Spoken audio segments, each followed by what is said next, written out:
Chapter 813. Chun Zhao waved his hand, but the guardian angel ignored him. Chun Zhao reached out to grab the guardian angel. The guardian angel appeared from the back of his palm. The guardian angel wasn't a spiritual body.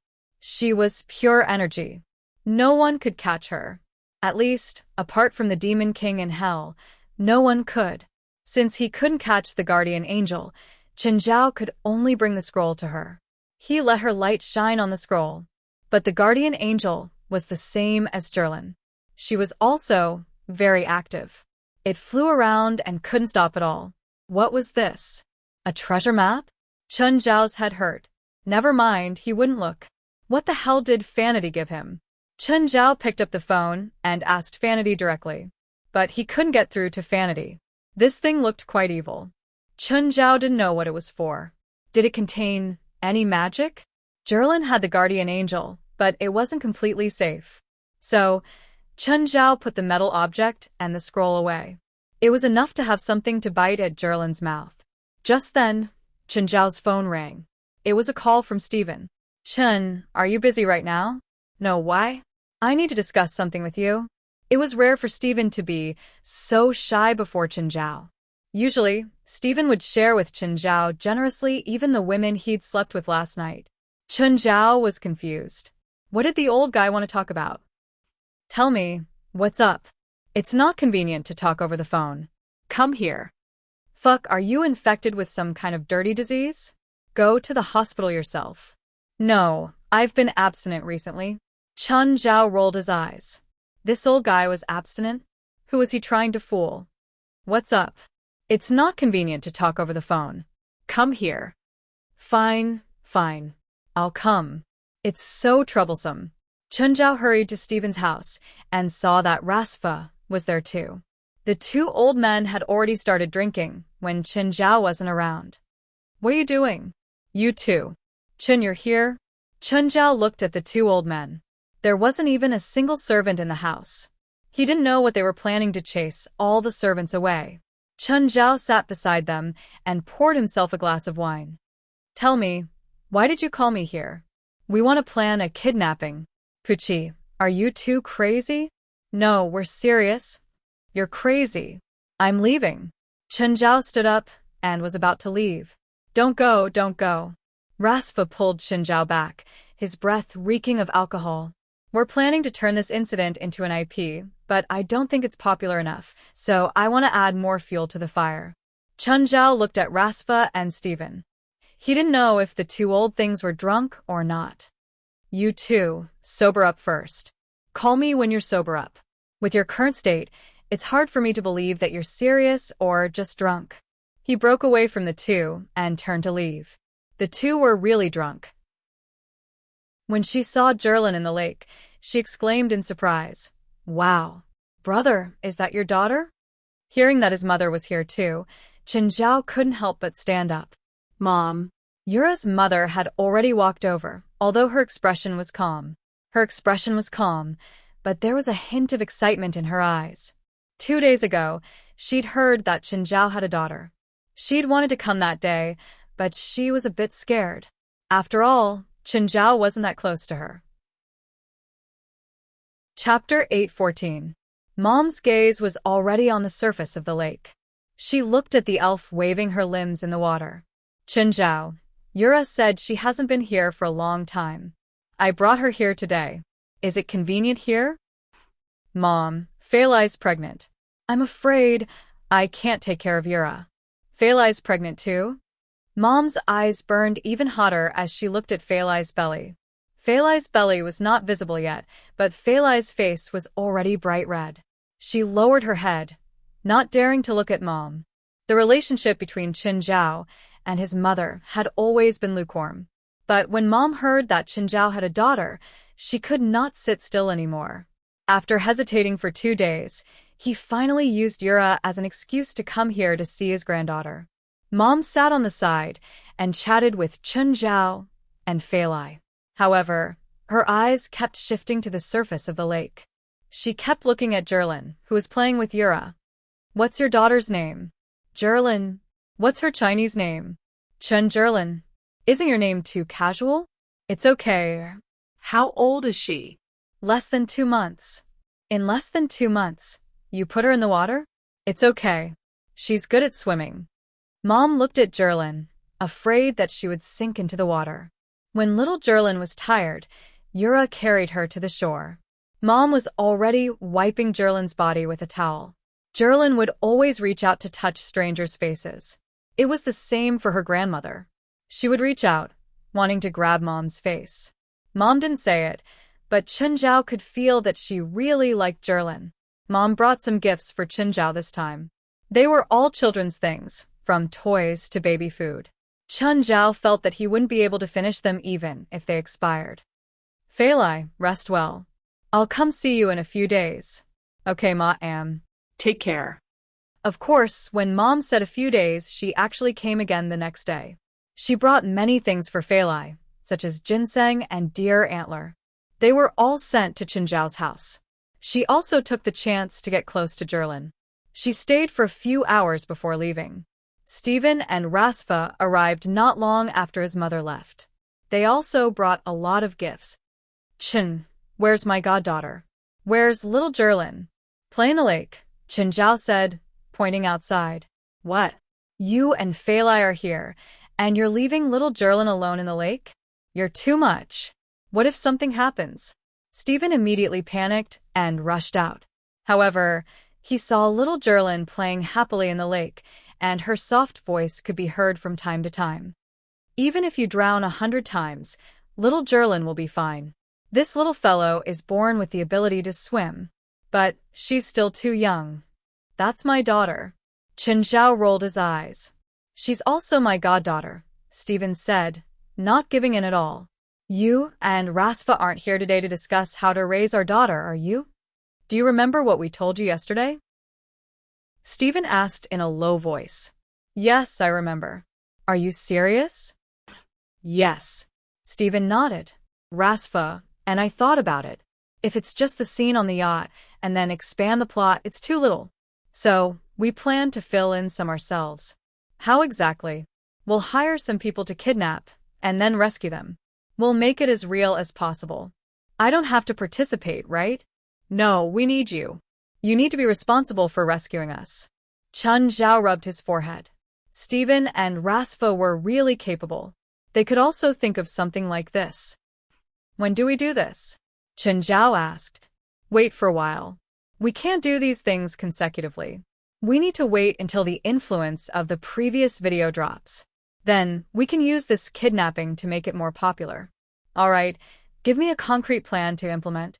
At present, this was the only thought in both of their minds. They didn't have a plan for how to do it. After the two left, Chunjiao and Feilai left with little Jerlin. Feilai was bored staying at home every day. They planned to go out to eat today. But before they could leave the town, a figure dashed out from the roadside. Thud, ah. Chin, you hit someone. Chunjiao rubbed his forehead. The person lying in front of the car wasn't just anyone. It was Lin, who tried to blackmail his car 2 days ago. He'd also used the same method today. Chen, aren't you going to get out and take a look? Feilai was a bit scared. I just want to run over, Chunjiao said with a cold expression. Lin rubbed her head and climbed up from the ground. Seeing that the driver hadn't gotten out after so long, she was a bit impatient. What's wrong with you? Get out. You hit me. Do you know that? Lin knocked on the hood of the car. Because they were driving an Aston Martin today, Lin didn't recognize the small truck from the day before. It was also dark in the car, so Lin couldn't see Chunjiao clearly. But when Chunjiao got out, Lin's expression froze. How come it's you? Lin didn't expect that the person driving the luxury car was Chunjiao. If you don't leave, I'll call the police or tell your parents. Chunjiao looked at Lin with a dark expression. Go tell them. They can't do anything to me anyway. Give me $500 and I'll let it go. He'd given $500 last time, but he wouldn't be so lucky this time. Chunjiao picked up the phone and called the police. Hello, police station? Seeing that Chunjiao really called the police, Lin immediately shouted, Kid, you've got balls. We'll see. Lin left, cursing. Chunjiao really wanted to run over this little bitch with his car. Suddenly, Chunjiao felt a gaze again. It was the same person from last time, but this time, he was standing in the forest. When Chun Zhao returned to the car, Fei Lai asked, "Is that girl from town?" Yes. Chun Zhao nodded. "Let's go. I'm hungry." When they entered the restaurant, Chun Zhao saw a few police cars coming from outside. Something seems to have happened in town again. Usually there would only be so many police cars at the same time when there was a case in town. "It has nothing to do with us," Chun Zhao said indifferently. But in his heart, he wondered if something had happened to the girl called Lin. Just then, Lin suddenly rushed into the restaurant from outside. The police also rushed in. Chapter 8:15. "That girl's so strong," Fei Lai whispered. Lin wanted to escape, but just then, the police took out their guns. Bang. Lin's calf was shot and she fell to the ground. Ah! Zhilin, who'd been sleeping soundly, was startled awake by the gunshot. Fei Lai immediately coaxed Zhilin. Chun Zhao frowned. 2 police officers walked up and handcuffed Lin. Lin's face was filled with pain, but when she saw Chun Zhao, she suddenly felt hope. "He can prove it, he can prove that I—" Lin pointed at Chun Zhao and yelled, "I was with him the whole time just now. Sir, can you please go to the police station? I'm not free." Chun Zhao rejected the police's request directly. By then, Fei Lai had also calmed Zhilin down. "Excuse me, did something happen?" Fei Lai asked. "Her parents were found dead at home. When we arrived at the scene, we realized that she didn't see her parents' bodies and was even watching TV. We have reason to suspect that she killed her parents." Fei Lai looked at Chun Zhao. Chun Zhao didn't speak. 2 days ago, Lin's parents had invited him to treat Lin. Chun Zhao felt that her parents' attitude toward Lin was a bit strange. But he couldn't tell what exactly was strange. At first, Chun Zhao didn't take it to heart, but now that he thought about it, he found it strange. Plumber and Sandra seemed to be afraid of their daughter. Was it fear? Chun Zhao couldn't tell. Also, Lin had said before that her parents couldn't control her. "When were they killed?" Chun Zhao asked. The neighbors reported that they saw her parents at 5:40 p.m., so they should have been killed after 5:40 p.m. Chun Zhao looked at Lin. Lin's eyes were filled with pleading. "If it was at 5:40, then it shouldn't be her. 30 minutes ago, when my girlfriend and I left home, we met her on the road. The parking recorder in our car recorded it clearly. It should take 20 minutes to get to her house from where we met, and 40 minutes to and fro. Plus, she was walking, so it's even more impossible for her to meet us at the place where we met and then return home after killing her parents. She probably wouldn't make it in time. Also, my girlfriend and I decided to come out for dinner at the last minute. She wouldn't have waited for us on that road and purposely create an alibi." Ah. "My leg hurts. I need treatment." Lin immediately shouted, "You police are enforcing the law violently. I want to sue you. I want you to compensate." Chun Zhao glanced at Lin. He was indeed like this. Chun Zhao had already said what he needed to say. As for Lin's outcome, and whether he would be convicted, it had nothing to do with him. Of course, from a logical point of view. At the same time, it was also from the perspective of time. She probably wasn't the one who killed her parents. Then, Chun Zhao gave the USB drive of the car recorder to the police. "Chun, do you think that girl really killed her parents?" "I don't know. I don't think so," Chun Zhao answered. But how can she still be so calm when facing her parents' bodies? This was something Fei Lai couldn't understand. Chun Zhao didn't find it strange. After all, there were all kinds of birds in a big forest. Fei Lai had a close relationship with her parents. But not all parents and children have an intimate relationship. As the saying went, even a vicious tiger wouldn't eat its cubs. This was true everywhere. Of course, Chun Zhao didn't want to say it so clearly. He would rather Fei Lai keep her kindness forever. Chun Zhao suddenly thought of the man who had met his eyes twice in the past. Was it that person? However, that man didn't seem very likely in terms of time. Lin had been cleared of suspicion. She was now receiving treatment in the hospital. One of her feet was hung on a shelf, and she was playing with her phone. As for her parents' deaths, she didn't feel sad at all. Just then, A doctor wearing a mask walked in with his head lowered. Lynn put down her phone and frowned at the doctor. Michael, it's you?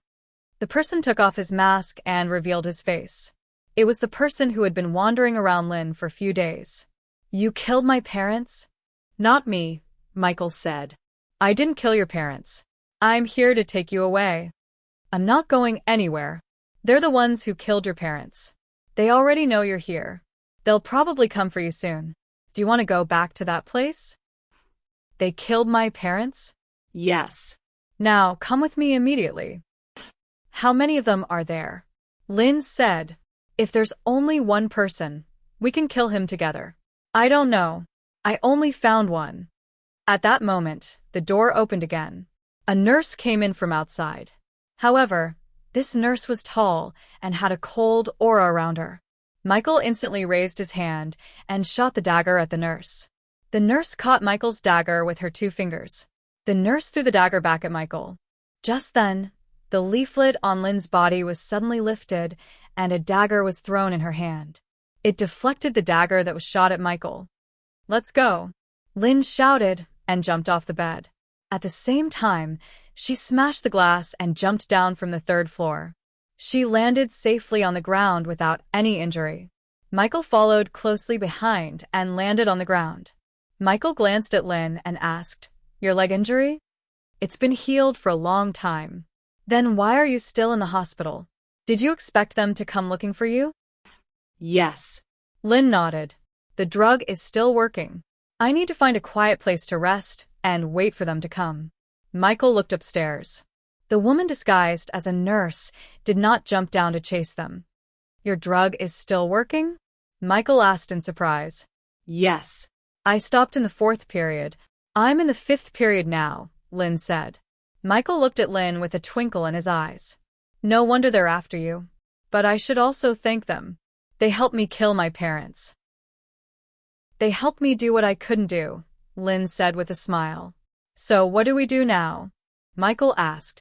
Find a place to stay first. It's not safe here, Lynn said. By the way, do you have a car? No. Chapter 8:16. Failai, I don't think you need to do this. What do you mean? You're not even a month pregnant. Why do you have to be like a 7 or 8-month-old woman, holding her stomach with one hand and supporting her waist with the other? Don't you think it's more professional? Professional for what?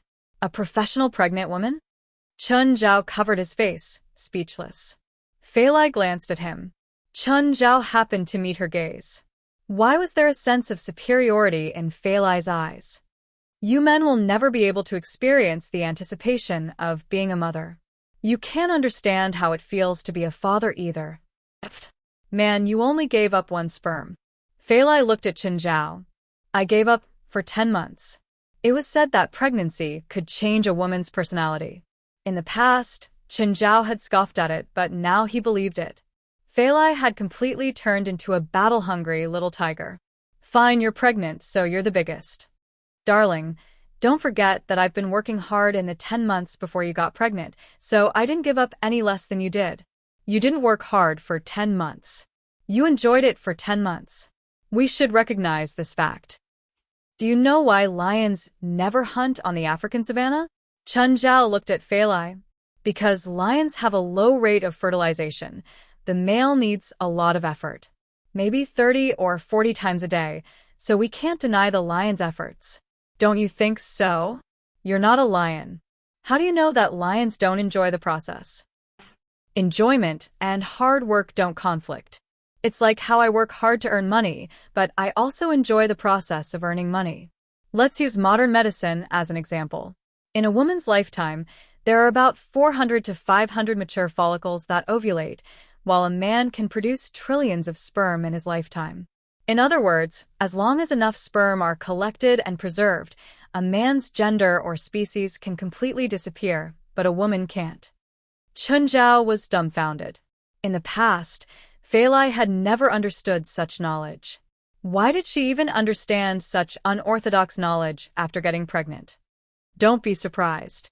I've read a lot of books about this in order to get pregnant. I also know that bone marrow stem cells can be used to induce and cultivate sperm or eggs. However, this technology is not perfect, so it's not within the scope of our discussion. Chun Zhao's face twitched. He was really speechless. Chun Zhao even wondered if Fei Lai had considered it before. If you can't get pregnant naturally, look for technical support.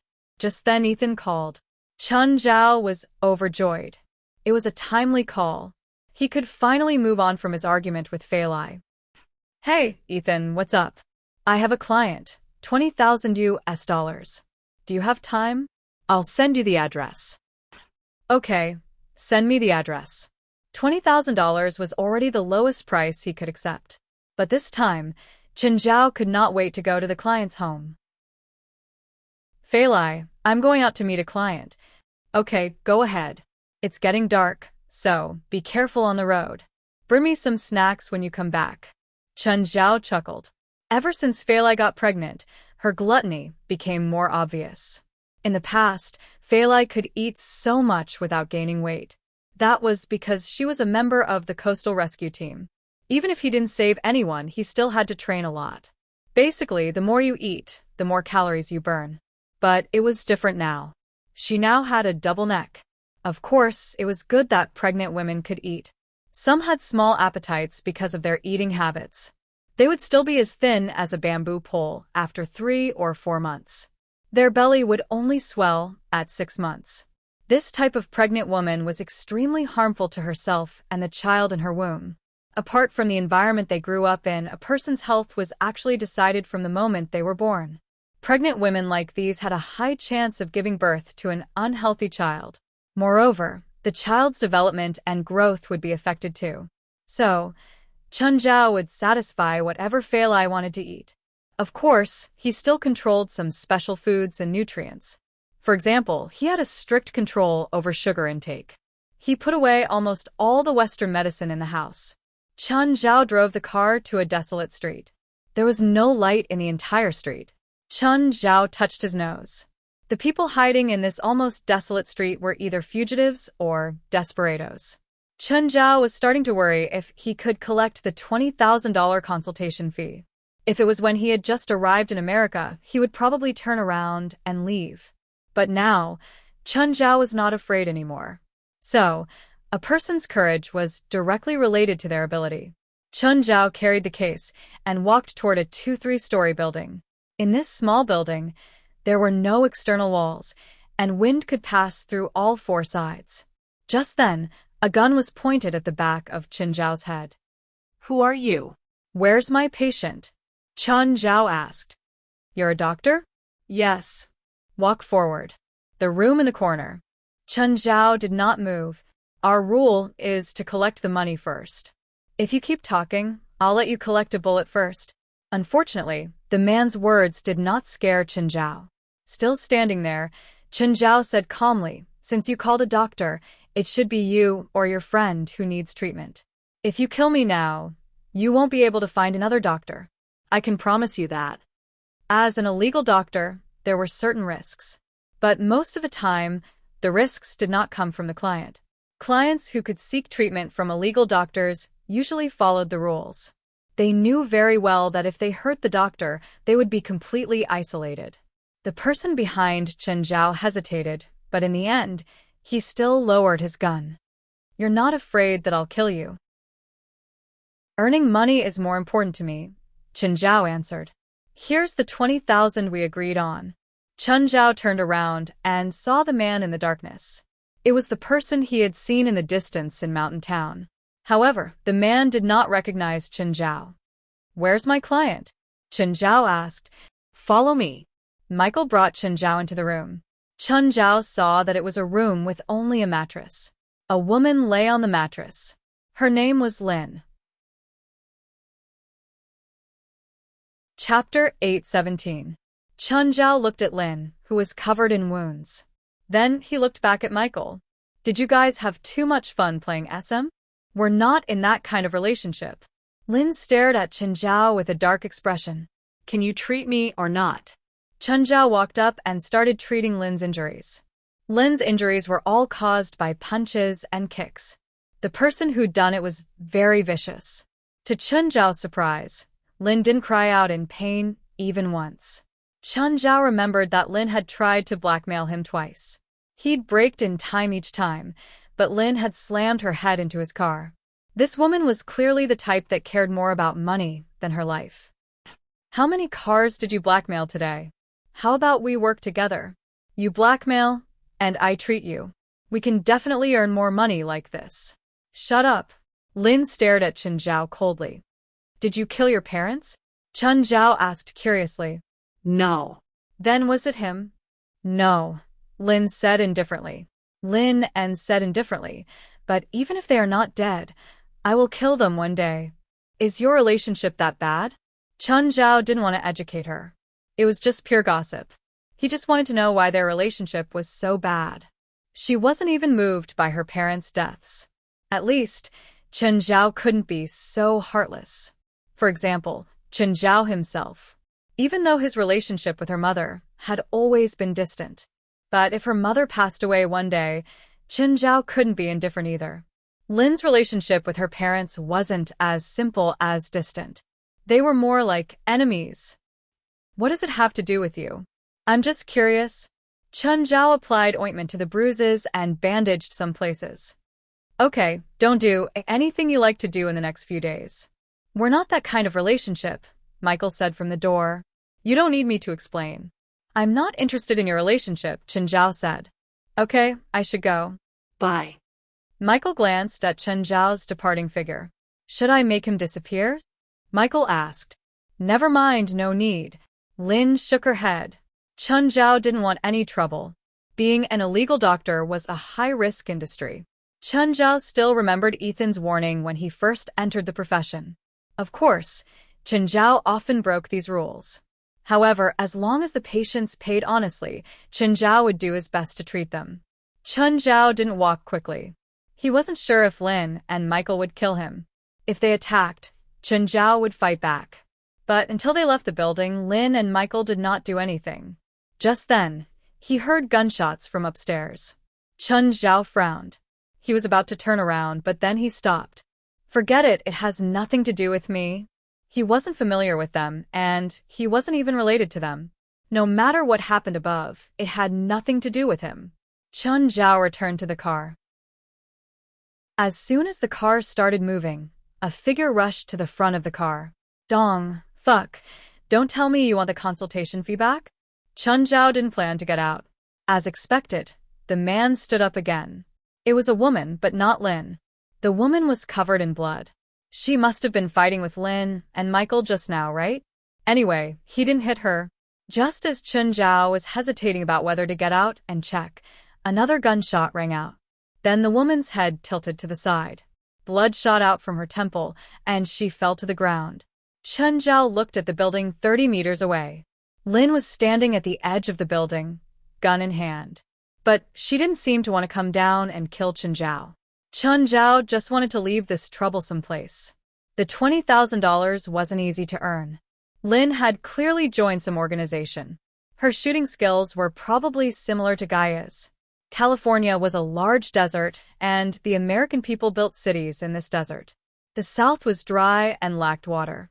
The geology was hard rock, unlike the Sahara Desert, which was completely desertified. There were still some military fortresses under some of the wastelands in California.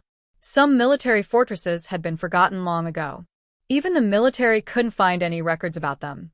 Outside the northern part of Los Angeles was a large area of broken rocks. This had once been the military's weapon testing ground. In fact, during the Cold War, the military had done a lot of weapon testing inside the country and in the Pacific Ocean.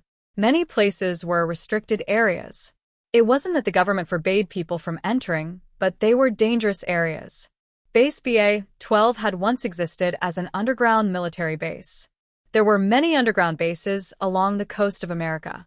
During the Cold War, even the American government thought that the war would break out and destroy the world. So they built many such bases. This kind of underground military base had a super strong defense. The standard was to withstand a nuclear explosion with the equivalent of 10 million tons of TNT. But after the Cold War, everything calmed down. The government also reduced military spending, which led to the abandonment of a large number of underground military bases. Now, Base BA-12 had been completely forgotten. There wasn't any evidence of the base's existence in the files. Also, no one knew that the base had already been occupied. It wasn't a military base anymore. Instead, it had become a laboratory. Advanced equipment had already covered this underground laboratory. It was sealed and hidden, and the surrounding environment was dangerous. Outsiders wouldn't be able to detect the existence of the underground laboratory. The main people in charge of the laboratories were currently in a meeting. Dominic, what's going on with our important experimental subject escaping?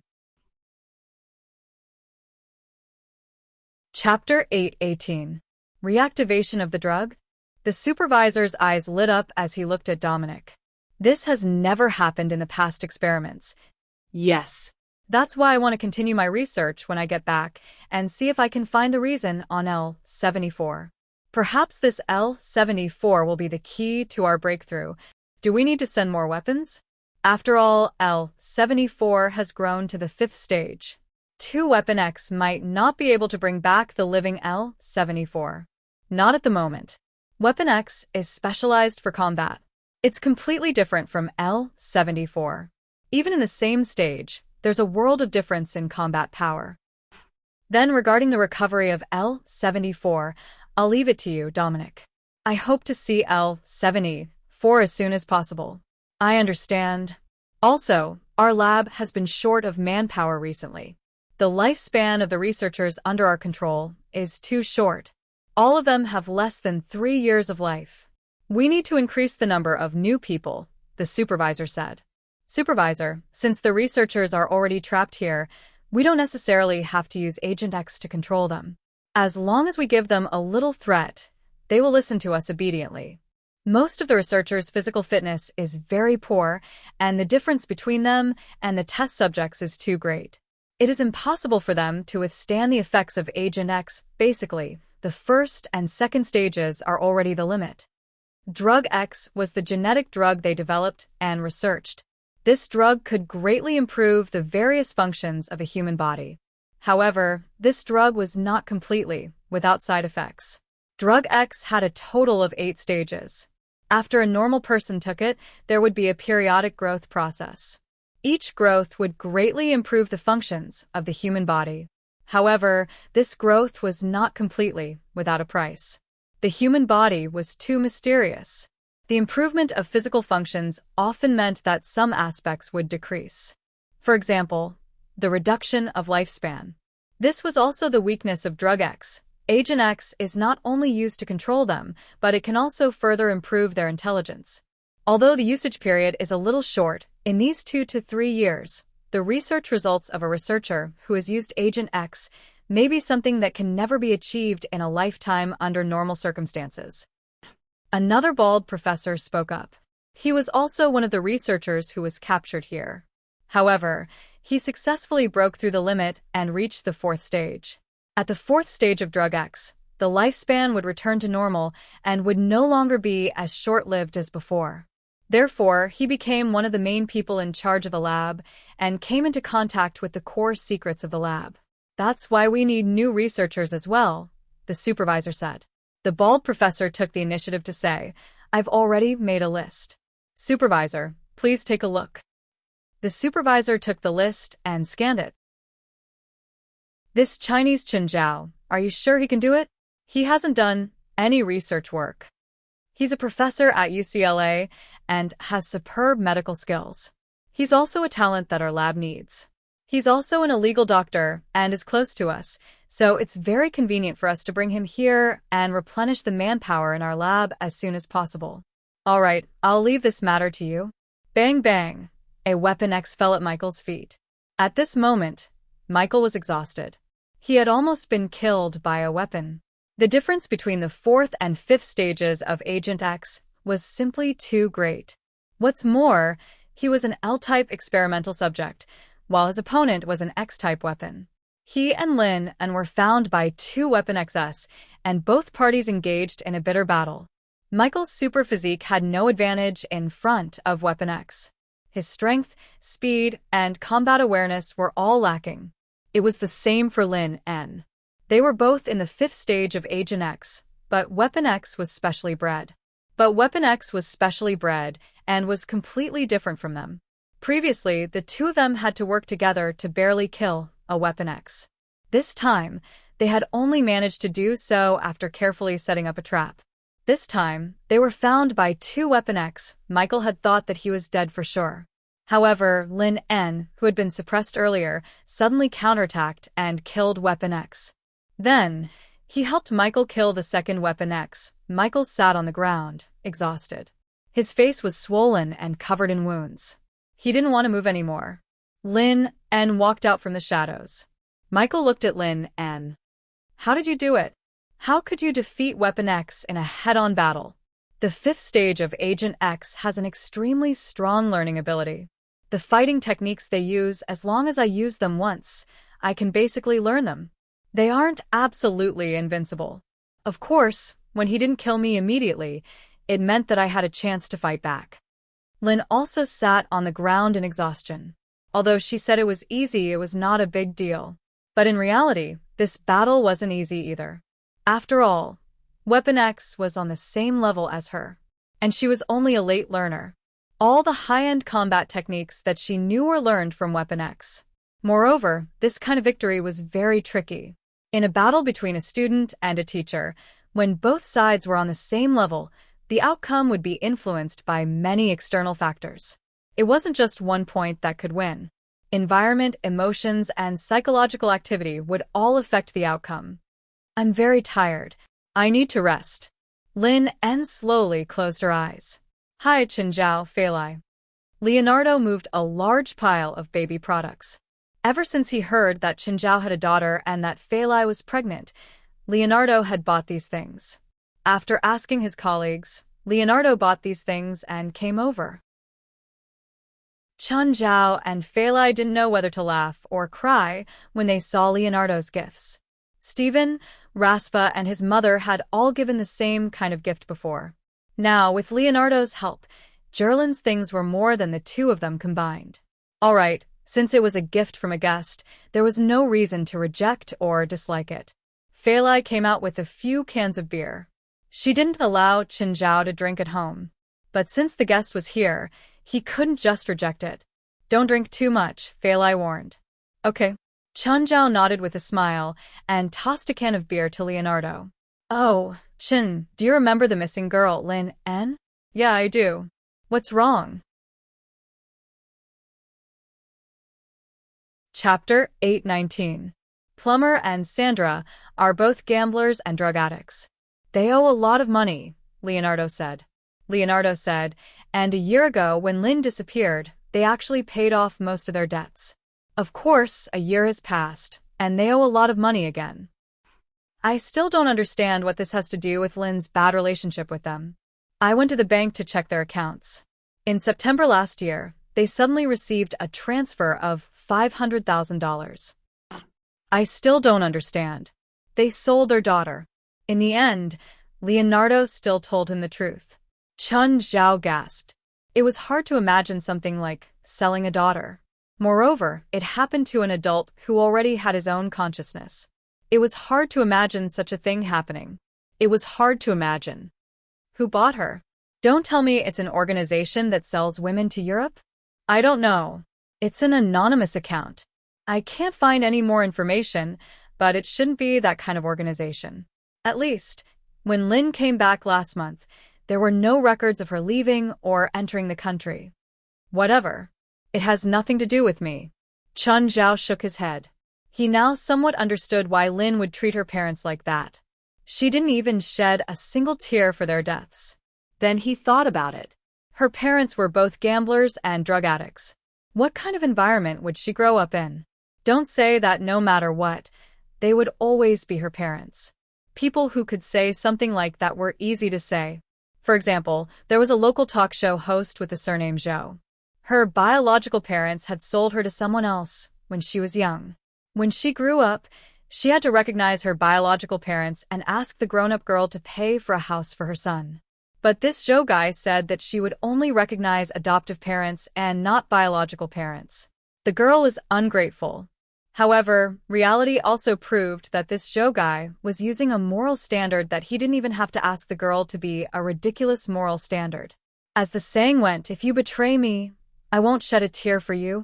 This was about love, but it could also be used to refer to other emotions. However, this also made Chen Zhao feel that he should treat Zherlin and the unborn child better. Fei Lai was also listening to Chen Zhao and Leonardo's conversation. Chen Zhao and Fei Lai exchanged glances and smiled knowingly. There was no need for too many words. One look was enough. I'm leaving. Every time I see the two of you making eye contact, my heart feels stifled. When can I find my other half? After Leonardo left, Chen Zhao called again. Chen, I have a client. $50,000. Okay, send me the address. Chen Zhao picked up his toolbox, kissed Fei Lai goodbye, and left. While driving, Chen Zhao looked at the address Ethan had sent. Why is it in the suburbs? It's so far away. The journey alone took more than an hour. When Chen Zhao arrived at the designated location, there were no houses around. There wasn't even a car. Fuck me. Could it be that I've been fooled? There were weeds all around, and as far as the eye could see, it was all dark yellow rock fragments. There was almost no green at all. Just as he was about to leave, a car came from behind and stopped beside him. A bald old man got out of the car and walked up to Chen Zhao. Hello, are you Mr. Chen? I am. Who's this? I'm Stellan. My boss sent me to take you to see him. Your boss? Where is he? Because my boss can't meet people, we gave him a fake address. Please follow me, Stellan said. Take my car. What about my car? Just here? No one will come here, Stellan said. Don't worry about losing your car. Okay. Chen Zhao got into Stellan's car and realized that there were two people in the back seat. Mr. Chen, because my boss has a special identity, it's not convenient for outsiders to know his location, so I need your cooperation. How? Chen Zhao asked. Please put on this mask. The backseat person gave Chen Zhao a black mask. Chen Zhao frowned. This isn't part of our agreement. I've never accepted such a ridiculous request. Mr. Chen, please understand. I don't understand, Chen Zhao said. I won't meet your boss. Please stop the car. I can increase the price. How about $100,000? Chen Zhao still refused.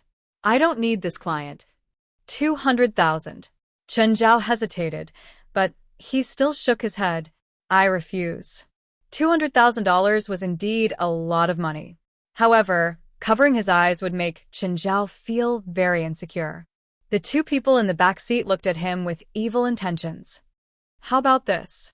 I can allow you to go with your eyes open, but that place is a bit special. After you go in, you have to listen to my arrangements. Chen Zhao thought about it and nodded. Sure. As long as he didn't cover his head, everything was fine. Stellan didn't let the two Weapon XS in the backseat fight because he was worried that they would go too far. After all, Weapon XS were all killing techniques. He was really afraid that they would kill Chen Zhao. Right now, the lab was lacking manpower. Stellan didn't want the newbie to be in trouble before he could do anything. Chen Zhao looked out the window. The place he'd stopped at was already very remote. However, it was even more remote. There weren't any buildings along the way. Chen Zhao thought that Stellan's boss was some escaped criminal, which was why he hid in such a remote place. Just then, the car stopped, but there was still nothing around. We're here, Stellan said. Here? Where is it? Just then, the gravel ground in front of them suddenly split open, revealing a tunnel. So high-tech. What do you do here? Chen Zhao asked curiously. Lab, Stellan said. We need to go through the disinfection tunnel later, so we need your cooperation. Okay. Chen Zhao didn't think too much about it. He looked around. Stellan brought Chen Zhao into an isolation room and gestured at the camera inside. Whoosh, whoosh. A large amount of gas suddenly sprayed out from the top of the isolation room. Chen Zhao pinched his nose. He felt that his mind was a bit slow. Then a strong wave of drowsiness hit him. Oh no! Chen Zhao reacted, but it was too late. He fell to the ground with a thud. A few people came in. Stellan looked at Chen Zhao on the ground. Impressive. He can actually last 10 seconds. That can even hypnotize an elephant. Dr. Stellan, is it because he's strong? Chapter 8:20. Lynn opened her eyes. Michael was overjoyed to see Lynn wake up. Lynn, you're awake. You've been asleep for 24 hours. Have I been asleep for that long? Lynn looked at her hands. Michael noticed that Lynn's gaze was strange. She seemed to be observing her own hands. It was as if she was observing a strange body. Lynn, what's wrong? Me? I'm fine. I've never been better. Lynn's whole body relaxed. Michael felt a little afraid of Lynn. Let's go, Lynn said. Go? Where are we going? Home, Lynn said. Home? Do we have a home? Yes, of course. To get back our things, and to repay the family members who pushed us to the operating table. You want to take revenge? Michael's expression changed. He never wanted to return to that laboratory. That place was a nightmare for him. He just wanted to escape with Lynn to a place where no one knew them and live out his life. Lynn looked at Michael. You don't want to go with me? Lynn, it's too dangerous there. There are countless weapons there.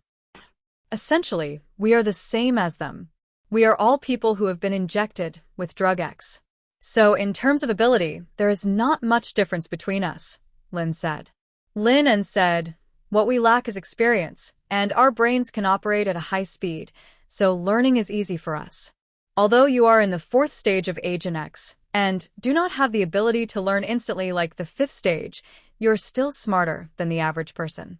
On the contrary, those Weapon X, compared to us, their biggest weakness is that they have never come into contact with the outside world.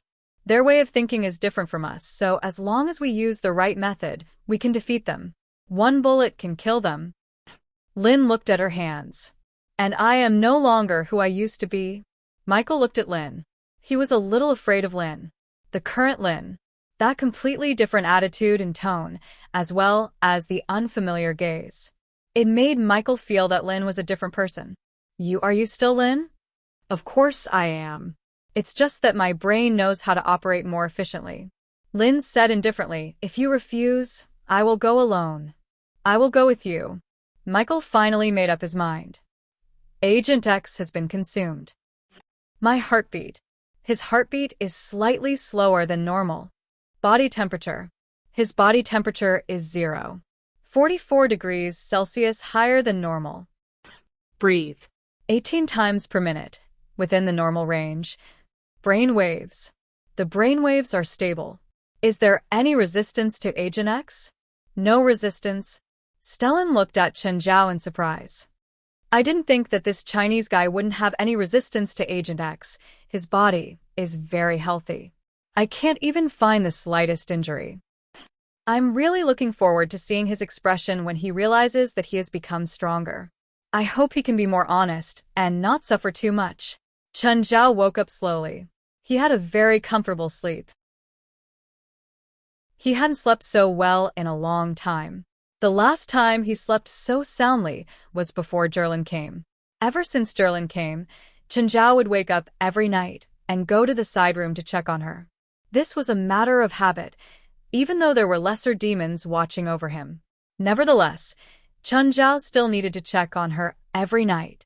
The only thing that annoyed Chen Zhao was that this comfortable bed didn't belong to him. Chen Zhao realized that he was in a glass isolation room. Moreover, there was another person in the room. The person had his arms under his head and was lying on the bed with his legs crossed. He was a tall and skinny man. Hi, you're awake.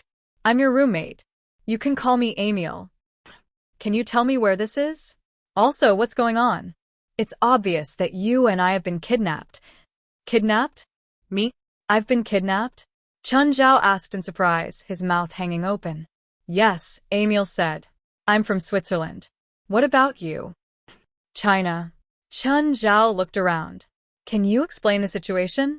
I don't know the specifics.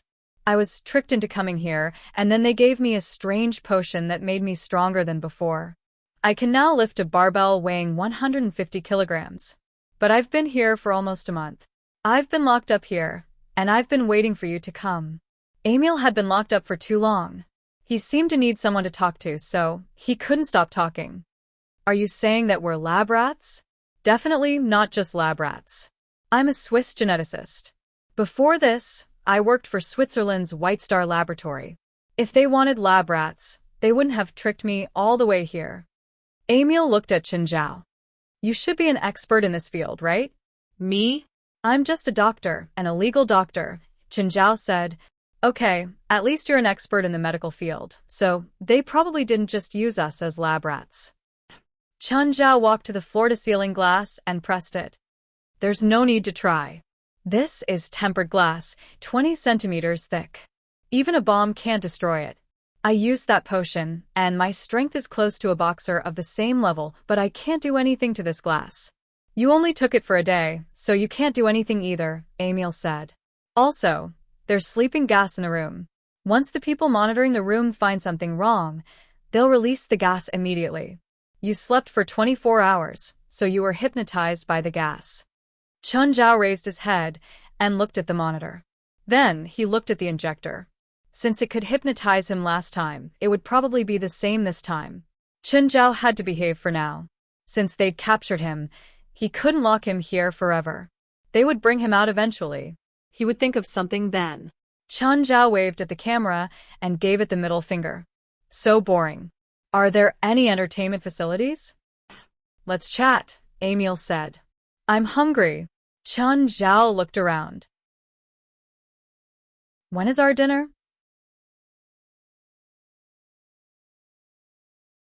Chapter 8:21. After 3 hours, he finally got through it. Usually, he couldn't even calm down for 30 minutes. He had to sit in the isolation room calmly for 3 hours. This kind of pain was unimaginable to others. Of course, what was more painful was that he would rather calm down. Because his roommate was a chatterbox. Chen Zhao even wanted to die. He stood up and walked to the monitor. Hey, can you change rooms for me? I don't want to stay here anymore. Can you change rooms for me? Chen, do you dislike me that much? Amber looked at Chen Zhao, aggrieved. That's right. I dislike you. Can I keep you company? Thank you for your family. I also thank you for asking on behalf of my family. Oh, is this how you Chinese greet each other? Amber asked sincerely. Help. Chen Zhao grabbed his hair. Stop bothering me. Let me be quiet for a while. How long is a while? Give me an accurate time. Chen Zhao's head was about to explode. He finally understood that Amber hadn't been bored for too long. He was a chatterbox with low EQ. At that moment, Stellan walked outside. Hello, Mr. Chen. Are you used to this place? Chen Zhao looked at Stellan, who was wearing a white coat. Not good at all.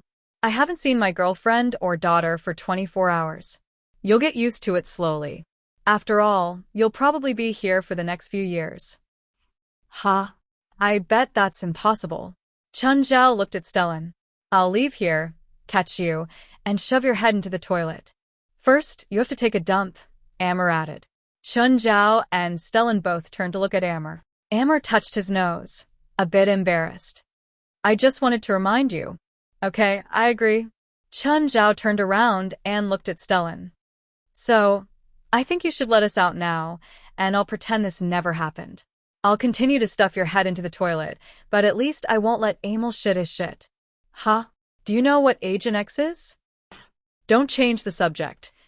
Drug X is a special medicine that is synthesized using electrolyte substances. It is different from the current Western medicine. Most Western medicine has chemical components, and the effects of Western medicine are either absorbed by the body or expelled from the body. After Drug X enters the human body, it will melt back into electrolyte substances. The first stage is to break the spirochete and recombine the DNA spirochete. After recombining the DNA, you will become smarter and stronger. Mr. Chen, I've checked your file. You're a very outstanding doctor with excellent medical skills. That's why I sincerely invite you to become a member of our team and complete the research of Agent X with me. Didn't you give me the X drug to drink? Why do you want to continue the research? That's an imperfect Agent X. If you can't grow to the 4th stage, then you'll most likely die from accelerated cell division. How long can we live? Amber asked. It won't be more than 4 years. Most of the time, it'll be 3 years. What do you mean by the 4th stage? If it's a perfect drug X, it can help an ordinary person grow into a Superman. This is the theoretical result. However, so far, the only person who has grown to the 7th stage has completely lost his sense of self. No one has ever grown to the 8th stage. Can we fly in the sky like Superman? Amber asked. Of course not. Everything we research is based on science. But our strength and resistance are almost 10 times that of a normal person. Then can the eyes shoot out infrared lasers? Emil asked. No. Then can we see through things? No. Flash hearing? No. Flash seeing? No. Then it's really boring. Chun Zhao nodded. I think so too. If we can't fly at supersonic speed, shoot lasers, see through things, and hear through things, what kind of Superman is that? Stellan's face darkened. These two guys were completely unreasonable. I'll give you 2-3 days to think about it. If you're still stubborn after 3 days, I'll execute you. Our lab doesn't keep useless people. Before you execute us, can we have a full meal first? I'm hungry. Chun Zhao grinned. Stellan stared at him coldly. Finally, he said to his follower, get them something to eat. Chun, we only have 3 days left. I'm starting to miss my parents. You can listen to his request. That way, you can live for more than 3 days. No, I won't go against my ideals. What's your ideal? Justice. Forget it. We can't talk anymore. Just then, the alarm went off. The red alarm kept spinning. Boom. Boom. Suddenly, 2 violent explosions rang out, and a wave of raging flames surged in from the exit outside. 3 people were blown away by the flames. Then 2 people came in. Lin and Michael. Chun Zhao looked at them. Lin and Michael looked at Chun Zhao too. Why are you here? Lin asked with a frown. It's a long story. Then make it short. Simply put, I've been captured. Lin looked at Chun Zhao. After thinking for a second, he pressed the passcode on the door. Tick, the door opened. Chun Zhao and Emil regained their freedom. Do you know how to use a gun? Lin asked. Without waiting for Chun Zhao's reply, Lin stuffed an automatic assault rifle into Chun Zhao and Emil's hands. You have to join us and help us destroy this lab. Can I not join? Emil asked carefully. Lin glanced at Emil coldly. What do you think? There's a lot of Weapon X here, Michael said. If you don't fight back, they'll kill you. Suddenly, Lin pointed his gun at Chun Zhao without any warning. Chun Zhao froze. Lin had already fired. But it wasn't aimed at Chun Zhao. Instead, it was aimed at the person running in from the tunnel behind Chun Zhao. Lin glanced at Chun Zhao. You should load your gun first. Oh. Chun Zhao pulled the barrel with force. Crack. The gun was damaged by Chun Zhao's pull. The barrel was pulled out. Chun Zhao froze. He'd become stronger again. Every time Chun Zhao's strength increased, it meant that he had to adapt to the new power again. Lin looked at Chun Zhao with a dark expression. Chun Zhao was also a bit embarrassed. This gun's quality is really bad. Chapter 8:22. Did Potion X work on him? Chun Zhao looked at his hands. He looked in front and back. Michael glanced at Chun Zhao. He felt that Chun Zhao's eyes were very similar to Lin's. But after thinking about it, he felt that it was impossible. There was too much of a difference between them. Let's go, Chun Zhao shouted. Let's go and stuff that Stellan's head in the toilet. That's right. We're going to poop first. Emmanuel raised his arms. Bang, bang, bang. Everyone's heads shrank back. Emmanuel's gun went off. Fuck, be careful. Give me your gun. Chun Zhao grabbed Emmanuel's gun. Lin walked in front. Michael, Chun Zhao, and Emmanuel were in charge of defending against attacks from other directions. But it was strange. It seemed that all the enemies were coming from the front. Chun Zhao had not fired a single shot yet. How scary was Lin's shooting? Anyone who poked their head out from the front would have a headshot in 0.1 seconds. He would not give them a chance to attack. Jolson held 2 Desert Eagles in his hands. Chun Zhao had heard that the Desert Eagle was not very useful.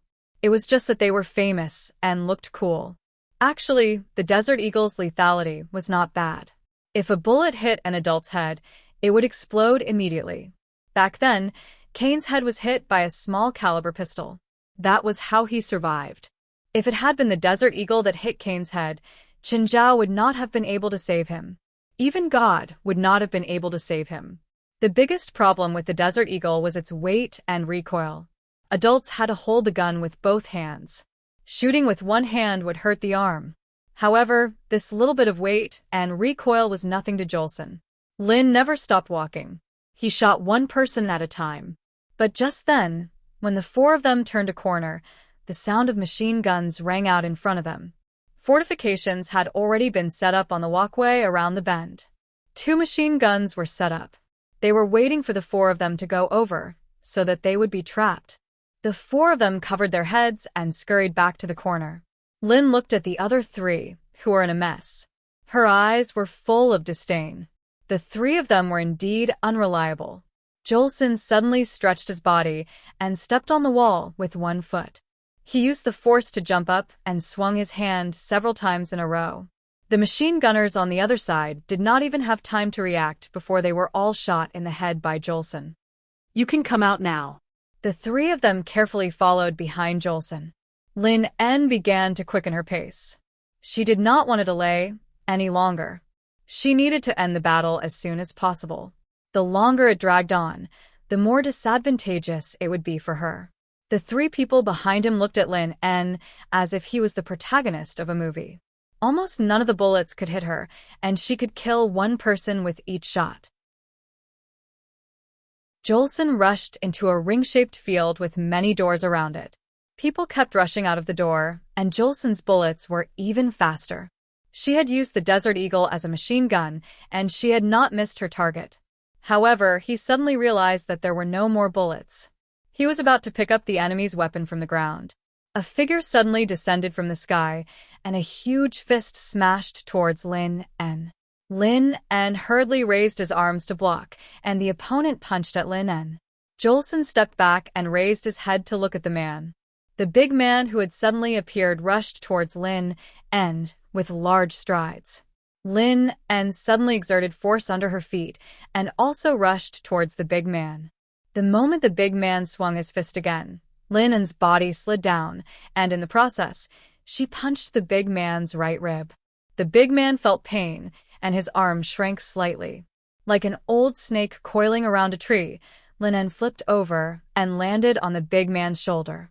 Her legs coiled around the big man's neck, and then with a strangle, the big man's neck was broken. At this moment, the door behind the 4 of them suddenly closed. More than a dozen people in the same clothes came out of the 4 doors in front of the ring-shaped field. They were all empty-handed and looked at the 4 people coldly. These people were men and women, but their entire bodies were emitting a cold aura. They were like emotionless killing weapons. Hey, Michael, they look cold. Did they just come out of an ice cellar? They are Weapon X, Michael said solemnly. They are all bought children from the lab and then brainwashed them. Then they are strengthened with Potion X. They are proficient in any combat skills and fighting methods. Although they were empty-handed, they were much more threatening than the ordinary enemies Lin En had dealt with before. Just then, the loudspeaker in the ring-shaped field sounded. Lin and Beeves, you are very special. You are the most special creation since I built the lab. Perhaps you can become the first successful creation of the lab. Now, there are 12 Weapon X from the 5th issue in front of you. Defeat them or be killed by them. Lin En, you can do it, Chun Zhao shouted. Lin En turned around and saw Chun Zhao sitting on the stone bench beside him, waving his arms. Lin En was so angry that her liver hurt. Only Michael came to her side. Lin En, I will help you share the burden. Lin En shook her head. No need. Go with them and hide behind them. You can't deal with these Weapon X people. But Michael looked at Lin En hesitantly. Amber came to Chen Zhao's side. Chen, is this a good idea? What's wrong with it? Why don't you go and help? Air. Forget it. Amber was also a coward. We are actually conserving our strength. We need to attack at the crucial moment, like when we catch Sterling.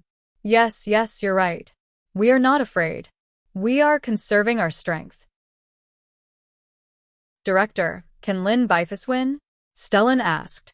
You have to believe in our work, the director said. Lin N. Beeves should have grown to the 6th issue. In just 1 month, she actually jumped 3 levels. I think she will succeed. Finally, the two sides moved. Lin N. was as fierce as a cheetah. She was as fast as lightning and as powerful as Mount Tai. The director's eyes lit up as he watched Lin N. on the screen. The Weapon X people fell one after another. But the director was not unhappy at all. Instead, he was filled with joy. Perfect, really perfect.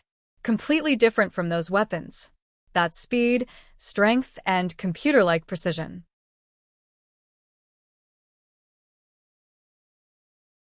Chapter 8:23. Crack. Michael and Emil saw that Chen Zhao was actually holding a handful of melon seeds and nibbling on them. The two were dumbfounded. Where did you get the melon seeds? Brother, this is a battlefield, okay? Please be more serious. In their eyes, Chen Zhao was a freak. He didn't know what fear was at all. It was such a thrilling battle.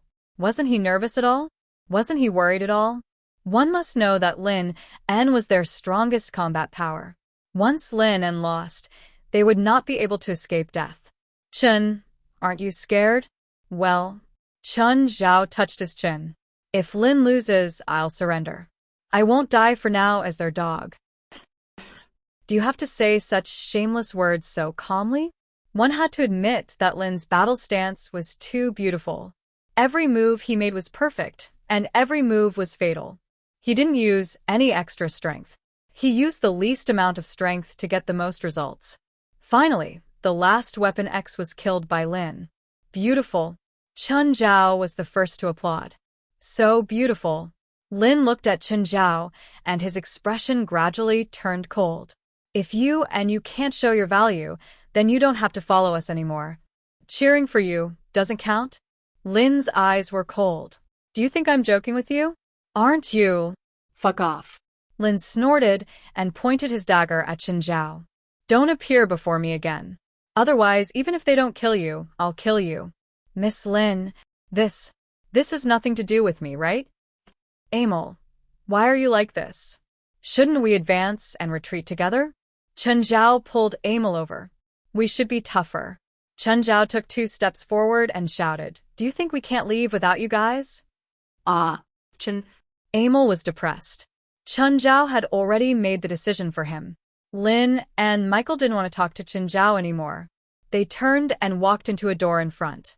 Chen, what do we do now? Find that old bastard Stellan, of course. Didn't we agree to stuff his head into the toilet? But can we find that old bastard alive? It doesn't matter. Anyway, the people here are looking for Lin and Michael. No one will care about the two of us, so the two of us are safer. Is that so? Of course. Then, which of the 4 doors should we go through?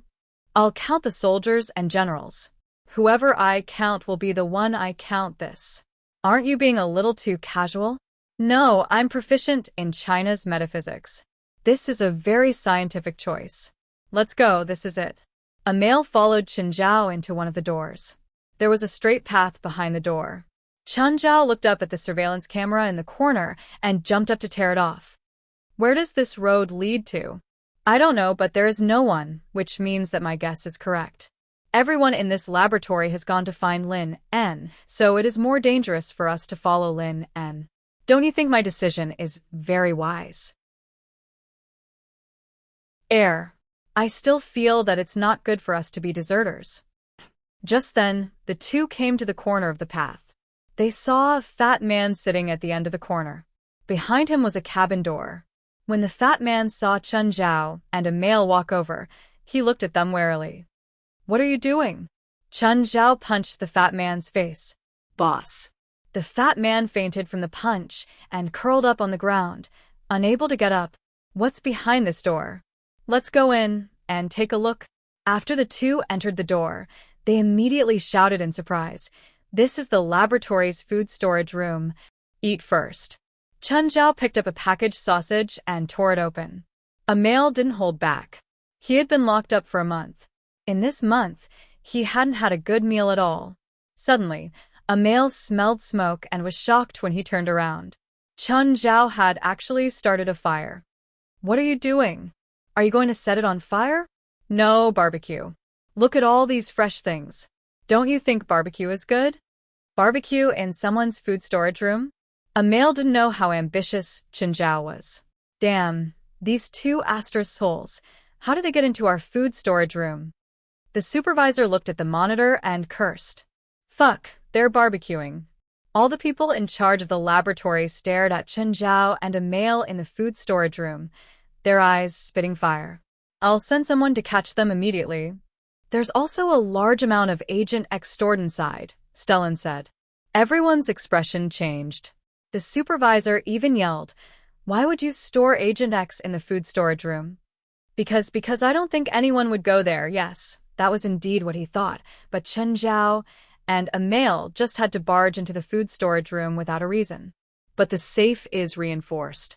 They don't have the password, so it's impossible for them to open it.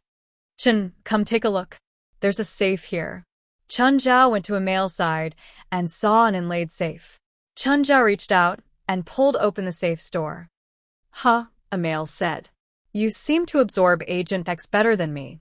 I couldn't open it for a long time. Chun Zhao and a male saw that the safe was filled with Agent X. All the bottles had markings.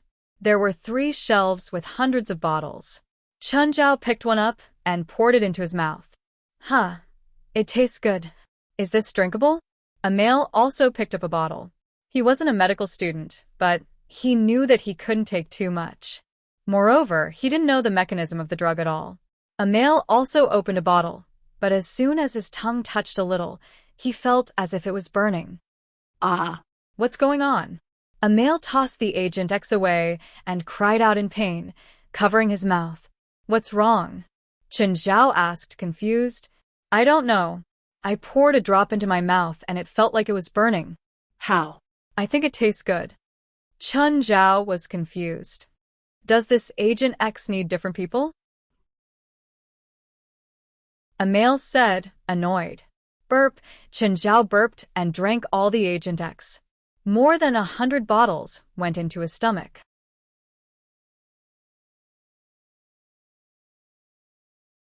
Chapter 8:24. Whoa, the next moment, Chun Zhao vomited.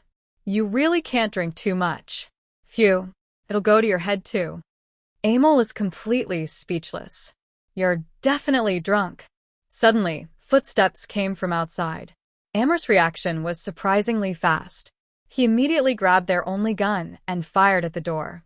Chun Zhao's eyes almost popped out. Wow, you're so strong. Chun Zhao glanced at the door. The dozen people outside were all dead. Emil's face was pale. Looking at the dead people, he vomited too. Lin killed so many people on the way here, but you didn't have such a big reaction. That's different. Whoa, let me vomit some more. Emil vomited all the food he'd just eaten. No, seeing you vomit, I want to... Whoa, what did you eat just now? Disgusting. You think you're better than me? Whoa, why are you pulling my clothes? Don't wipe it on my clothes. Emil pulled his clothes over. Looking at the corpses, he vomited again. Chun Zhao, on the other hand, had vomited everything. Let's go. If we don't come, we won't be able to leave when the strengthened Weapon X comes. Chun Zhao and Emil each carried a large pile of food in their arms. Then, they set the warehouse on fire. The supervisor and the others who'd been monitoring them were so angry that their noses were crooked. Chun Zhao and Emil ate as they walked. They wandered around like it was their own home. I vomited so much just now. I'm hungry again. Just then, someone appeared in the hallway. It was a woman in leather. She had braids and her head was lowered. Some colorful patterns could be seen on her face. Just then, a pair of bone spurs slowly extended from the woman's fist. It looked like Wolverine's claws. Don't you think this woman looks awesome? She doesn't look like a Weapon X. The woman also wore a metal collar around her neck. There was a blinking green light on it. Emil, I think you did well just now. Why don't I give this to you too? No, definitely not. Emil immediately rejected. This woman doesn't look easy. She'll definitely die. Just then, the woman charged at Chen Zhao and Emil. Suddenly, a gunshot rang out from behind, and the woman's head instantly exploded. Chen Zhao and Emil looked up. It was Lin. However, at this moment, Lin also seemed to have suffered serious injuries. His abdomen and thighs were bleeding, and Michael supported Lin. The two of you are still alive?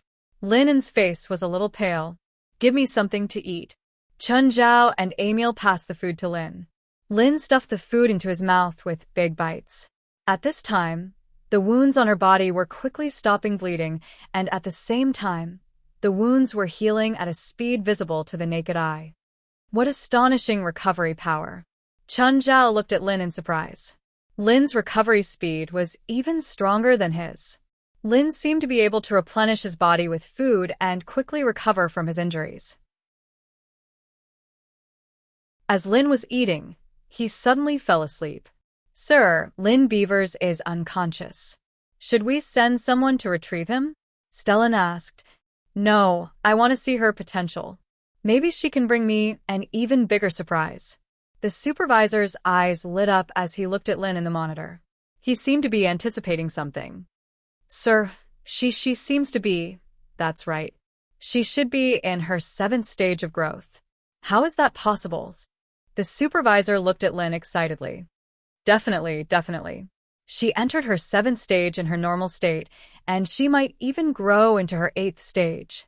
Perfect form. Stellan's breathing also became rapid. How many years had it been? How many years had he been in this lab? Was a perfect test subject finally going to appear?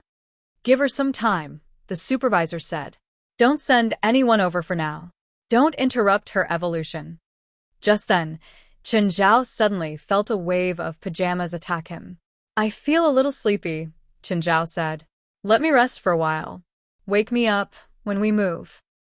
Chen, now is not the time to rest. Emil's face darkened. No, I'm very sleepy now, very sleepy. He realized that Chen Zhao did not care about time and place at all. Ever since he woke up, he did not show any signs of panic at all. He had a willful and reckless personality. Chen Zhao sat in the corner and closed his eyes. Chen Zhao also knew that it was not the time to sleep, but he still felt sleepy. Michael and Emil were both very nervous. It was fine if it was Lin. After all, she was unconscious because of her injuries.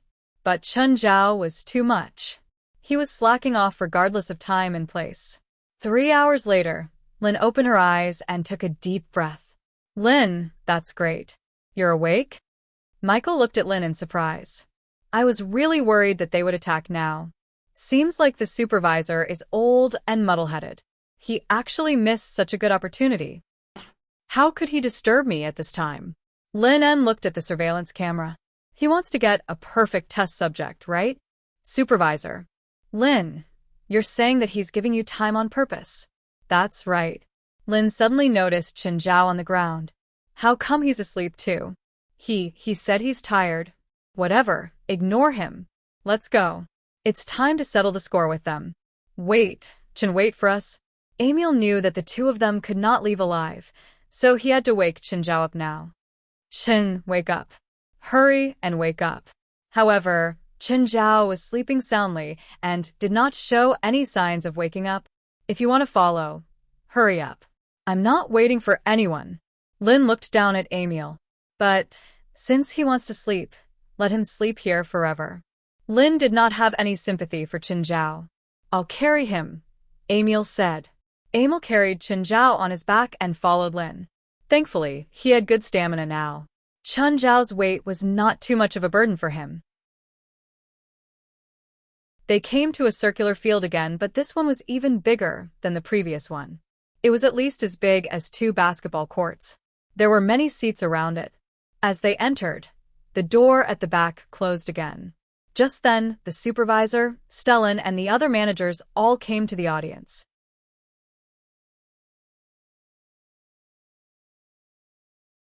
Chapter 8:25. Lynn was no longer the ignorant girl from a year ago. She was no longer the girl who had been sent to the car by her parents and then sent to this lab for no reason. She was no longer naive. Her brain's ability to think was probably in the top 100 in human history. Are these your last words? Lynn looked up at the supervisor. The supervisor wasn't angry. He stood up and walked to the fence. Resting his elbows on the fence, he looked relaxed. You have one last test to do. The supervisor took out a remote control and pressed a red button on it. Then, the doors around the ring-shaped arena opened. 10 people walked out. They were all the same as the weakened version of the Wolverine.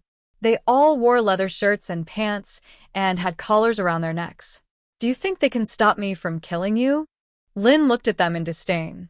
She'd heard that apart from Weapon X, there was another group of more advanced weapons in the lab. There was another wave of even more advanced weapons, collectively known as the Legion. The dogs wearing collars in front of him were the soldiers of the Legion. You can try. The supervisor gestured. Just then, the soldiers started changing. One woman's arms turned into 2 tentacles. Another soldier's back had bone spikes like a porcupine. Some had 4 arms. If they had 2 heads, they would really have 3 heads and 6 arms. Anyway, these soldiers all had deformed limbs. They're all failures. They've grown to the 6th phase, but their limbs have all mutated. This is caused by the failure of their genetic recombination, the supervisor said loudly. But you're different. I don't know what happened to you, but as long as you're unlocked, it'll be the greatest discovery in human history. Humans will also usher in a comprehensive evolution. Right now, Chen Zhao was lying on Emil's back. Emil suddenly turned his head. Chun, you're awake? No. Chen Zhao's eyes were still closed. Emil immediately threw Chen Zhao to the ground. You woke up long ago? How did you know? I felt that your breathing rhythm changed. Emil stared at Chen Zhao angrily. Why didn't you tell me earlier? Actually, I just want to see when you realize I'm awake. Chen Zhao stood up and looked around. Did you drink the X drug? Fuck. Will I become like them in the future? Don't worry. According to the old Baldy Stellan, our constitution has determined that we can't grow to their level. In 4 years at most, our DNA spirochete will collapse and we'll die. Don't worry. Why should you be at ease? I'd rather become like them than live for another 3 or 4 years. Chen Zhao looked at the soldiers and then at Lin. Lin, quickly deal with these things and then catch those bastards. I want to stuff all their heads into the toilet. I'll take a dump on the toilet first, Emil added. Chen Zhao turned around and glanced at Emil. Prepare for now. In the eyes of the manager and the others, Chen Zhao, Emil, and Michael were like 3 clowns. Impale, kill the 3 of them first. The soldier with bone spikes on his back bent down and aimed the spikes at Chen Zhao's group. Whoosh, whoosh. The spikes on the soldier's back shot at the 3. Fuck, he can still shoot. Chen Zhao easily dodged the spikes. Unfortunately, the accuracy is a bit off. I can't hit. Missed again, missed again. Compared to Chen Zhao's easy dodging, Michael and Emil had a much harder time. Chen Zhao grabbed a bone spike that was shooting at him. This seems like a good collection.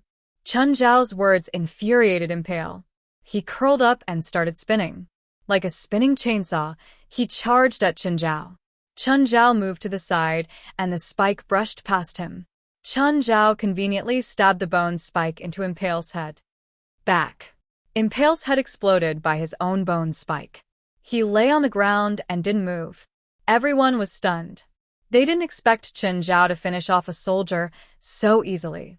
Chen Zhao was only in the 1st stage of the X drug, while every soldier was in the 6th stage. The difference in power was 7 or 8 times. They weren't even on the same level. But Chen Zhao had finished off a soldier so easily. Chen, you killed a monster? Emil's face was also filled with disbelief. This thing is just a joke, Chen Zhao said, rolling his eyes. Is he doing acrobatics? Except for Lin, kill them all. The supervisor felt that his authority was being challenged. Furious, he pointed at Chen Zhao. Lin also attacked at this time. She was as fast as lightning. However, these soldiers were all talented. For example, the soldier whose hands had turned into tentacles.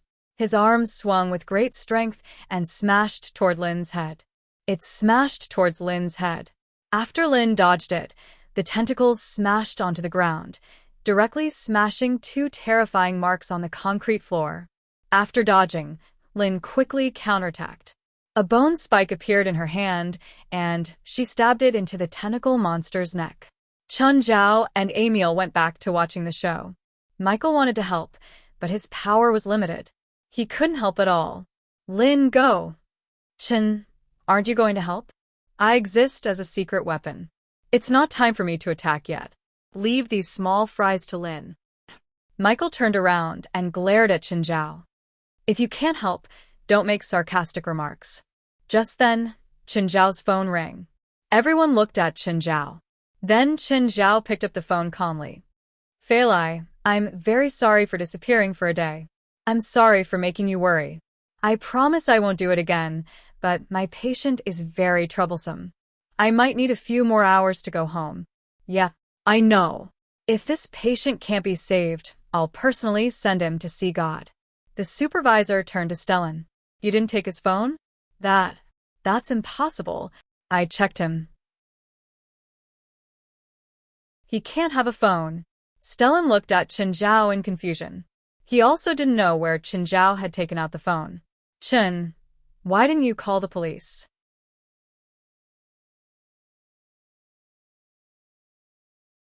Chapter 8:26. I feel like I really want to do that now. Hold it in. Think about it. You've been locked up for a month. Think about it again. No one talked to you for a month. Hold it in. But I really can't hold it in anymore. All right, come back to where you were. Emil's face was bitter. Do you have paper? Go ask them for it. Whatever. I'll hold it in. Lin, come on. We can't hold it anymore. Lin had just blown up a man's lower body with a kick. You can't hold it anymore? You don't have a single enemy. You're telling me you can't hold it anymore? Are you going against the air? Chun, don't disturb Lin. Don't distract her. Emil really didn't want anything to happen to Lin because of his physiological needs. He'd already realized that Chun Zhao was purely here to cause trouble. Chun Zhao's greatest contribution was probably just 2 cheers. Really only 2 cheers. After a total of 20 minutes, Lin finally killed all the soldiers. Lin looked up at the supervisor and the others in the audience. It's your turn now. Are you ready to die? The supervisor and the others were still calm and indifferent. Lin, I'll give you one last chance to consider. Give up resisting. After all, you're our most important test subject. We don't want anything to happen to you. Are you begging for mercy now? Lin felt that the supervisor was at his wit's end. A smile appeared on the supervisor's face. He pressed the second black button on the remote. Just then, a mechanical door opened on the ground, revealing a stone room below. Roar. There was a roar from below. A huge figure jumped up from below. It was a 5-meter-tall monster. It didn't look like a human anymore. Its skin was dark red. Its upper body was huge, especially its arms. They were like hammers. Its lower body was slightly short. It had a round head and no ears. There was a pair of antennae on its forehead.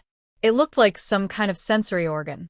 It opened its bloody mouth and let out a deafening roar. There was also a metal collar around its neck. Everyone's expression changed. Even Lin took a few steps back. She thought that she had made all the preparations, but when the giant monster appeared, she was still shocked. This monster exuded a dangerous aura. Yes, she felt a dangerous aura. I'm dead. I'm dead this time. How can a human defeat a monster like this? Emil was so scared that his face was drained of blood. Lin finally made a gesture of going all out. This time, she finally felt uncertain and fearful. Let me give you a grand introduction. It's your brother. At least in terms of the structure of the DNA helix, you should be the closest to it, the supervisor said. It's called the Demon King. Lin and suddenly dashed towards the Devil King and stabbed the bone spear in his hand into the Devil King's abdomen. However, her all-out attack was completely unharmed against the Demon King. The bone spear actually broke, but it did not pierce through the Demon King's skin. The Demon King was infuriated by Lin's sudden attack and slapped his claws at Lin. Bang! Lin's entire body flew out and hit the wall heavily. She vomited a mouthful of blood, but her body's functions were rapidly recovering. However, this also made her already weak body much weaker. Lin's mind worked quickly. The strength of this monster was completely above her. This monster was definitely the most powerful creature on land. Even though she was now in the 7th phase and her physical fitness had fully evolved. However, she had no chance of winning in terms of strength. Her body was small, so in terms of speed and agility, she should be able to gain an advantage. Lin's eyes turned and began to look for the weak spot of the monster's body. Eyes. Lin's eyes locked onto the eyes of the Demon King, and her body moved again. She burst out with her fastest speed and rushed towards the Demon King like an arrow leaving the bow. However, the Demon King did not attack as she had planned. Instead, it actively avoided Lin's attack and then punched. Lin quickly blocked his face with both of his arms and took the Devil King's devastating fist head-on. Without a doubt, Lin was blasted away again. Lin! Michael's face was full of nervousness and worry. He wanted to rush forward to help Lin. However, Lin shouted, "Don't come up. You're no match for this monster. You'll only add to the chaos if you come up. Come on, Lin, come on. Chun, don't add to the chaos and don't attract the monster's attention." Immerse's face was full of despair. The most powerful person on their side had been completely suppressed by this monster. Of course, Lin did not give up. She was still fighting back tenaciously, but the effect was not obvious. If not for her strong recovery ability, she would have been lying on the ground by now. This monster called the Demon King was simply too powerful. Lin's heart skipped a beat. While the Demon King was chasing her, she began to consciously lead the way in the direction of the supervisor. The Demon King punched the bottom of the auditorium, and half of the auditorium instantly collapsed from the Demon King's punch. The supervisor, Stellan, and the others were all covered in dust. Of course, they had all been strengthened, so they were not injured. "Idiot, you idiot!" The supervisor roared at the Demon King. This was also the reason why he had been pursuing a perfect evolution. The Demon King was indeed powerful. It was far more powerful than the 7th phase. However, its intelligence was too low. It was worlds apart from Lin, who was also in the 7th phase. It was just a monster, a beast. This was not the perfect evolution that he was pursuing either. What he needed was an individual with perfect intelligence, strength, and self-recovery ability. Not a beast that only knew destruction and killing. The Demon King ignored the supervisor's insults and continued looking for Lin. Lin had dodged the Demon King's attack, but she was also affected by the collapse of the auditorium. The Demon King looked at Lin and raised its huge fist again. Just then, a pebble hit the Demon King's head. Michael yelled, "Come on, scum. Come to Grandpa." As expected, the Demon King gave up on Lin and turned to Chinzhao's group. Amr was scared out of his wits. "Brother, if you want to die, don't drag us down with you." Chun Zhao pulled Michael away. "Okay, leave the rest to me." Michael and Amr stared at Chun Zhao in disbelief. From the beginning to the end, Chun Zhao had only harassed them verbally. He had not brought any help to their team. Why did he suddenly become brave?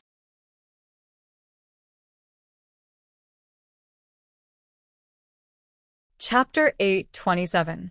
Chun, aren't you scared? Emil's face was filled with disbelief.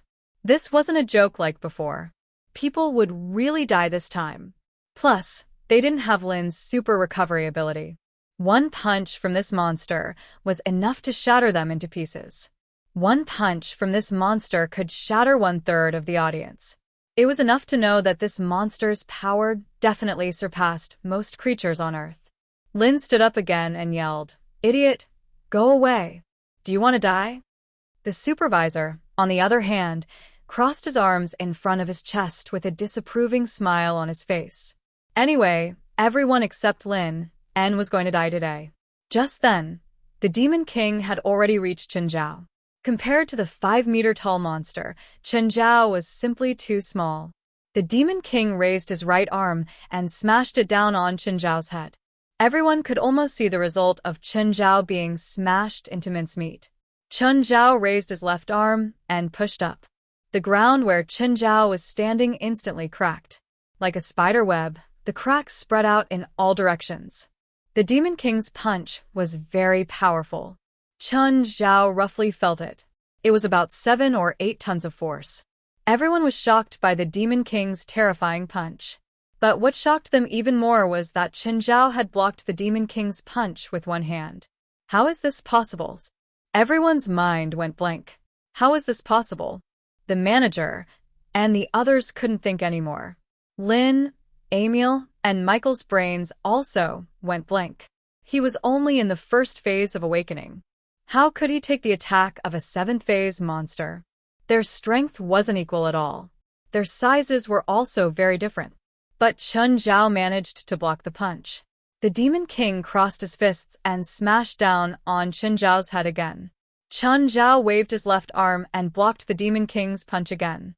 At the same time, he raised his right arm and smashed it against the Demon King's fists. Bang! The Demon King was sent flying, sweeping across the audience. The spectator seats were completely destroyed. Everyone was stunned. They couldn't believe what they saw. The Demon King was sent flying? What was wrong with this guy? The Demon King stood up again and let out a deafening roar. Chen Zhao's counterattack made him even more furious. The Demon King stomped and charged at Chen Zhao with all his might. At this moment, all the power of the Demon King erupted. He charged at Chen Zhao like a cannonball. Chen Zhao took 2 steps forward and punched with his right arm. The air rubbed against his fist like a red-hot soldering iron. The air in the entire ring-shaped arena was oppressed by this punch. When the Demon King's fist collided with Chen Zhao's, the Demon King's fist shook violently. The Demon King's fist was collapsing like a broken balloon. The Demon King was big, but compared to Chen Zhao's past opponents, he didn't have much of an advantage. It was probably similar to the Minotaur Chen Zhao had encountered in the Crypt Demon's Pyramid. Half of the Demon King's body was festering from Chen Zhao's punch. Everyone looked at the scene in disbelief. Lin stared at Chen Zhao in shock. How could Chen Zhao have such terrifying power? He was only at the 1st stage of evolution, but even a mutated monster at the 7th stage couldn't compete with his power. Looks like you haven't seen a real Demon King. How dare a brat like him call himself a Demon King? Chen Zhao's face was full of disdain. A fierce glint flashed across the supervisor's eyes. He pressed the remote control in his hand. Suddenly, the metal collar around the Demon King's neck exploded. The terrifying explosion, flames, and shockwaves rushed toward Chen Zhao, engulfing him in an instant. Oh no! Everyone watched in shock as Chen Zhao was engulfed by the explosion. Lin, who was closer, was sent flying by the shockwaves. Michael and Amber lay on the ground, barely avoiding the impact. But when they looked up and the flames were extinguished, they realized that Chen Zhao was still standing in the same spot. The Demon King had become a headless corpse, but Chen Zhao was still standing there, unharmed. Disbelief was written all over everyone's faces. The supervisor clearly couldn't accept this result. He stared at Chen Zhao in a daze. How is it possible? That was 3 kilograms of TNT. How did you? What did 3 kilograms of TNT mean? A grenade with 50 grams of TNT could kill a human within 10 meters. 3 kilograms was equivalent to the power of 60 grenades of the same quality.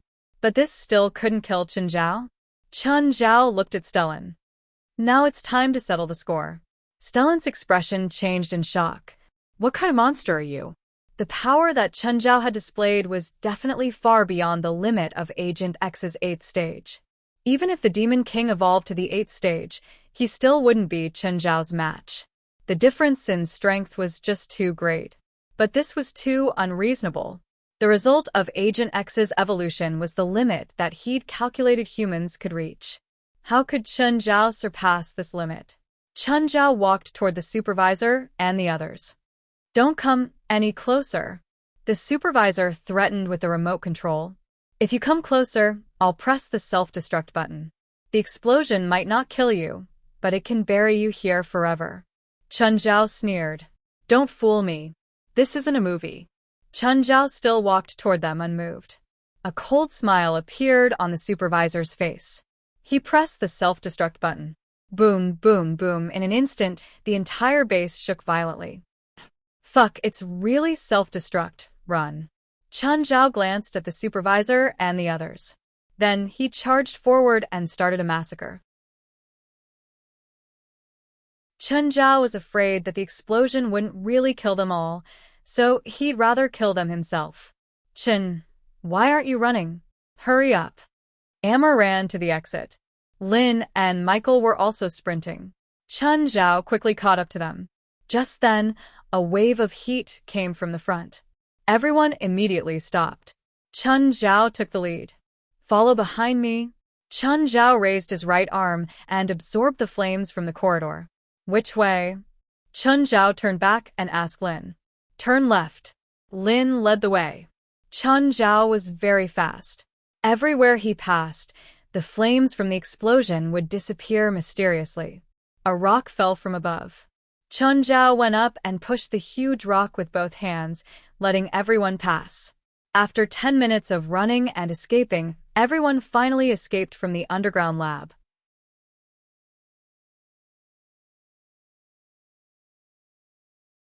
Chapter 8:28.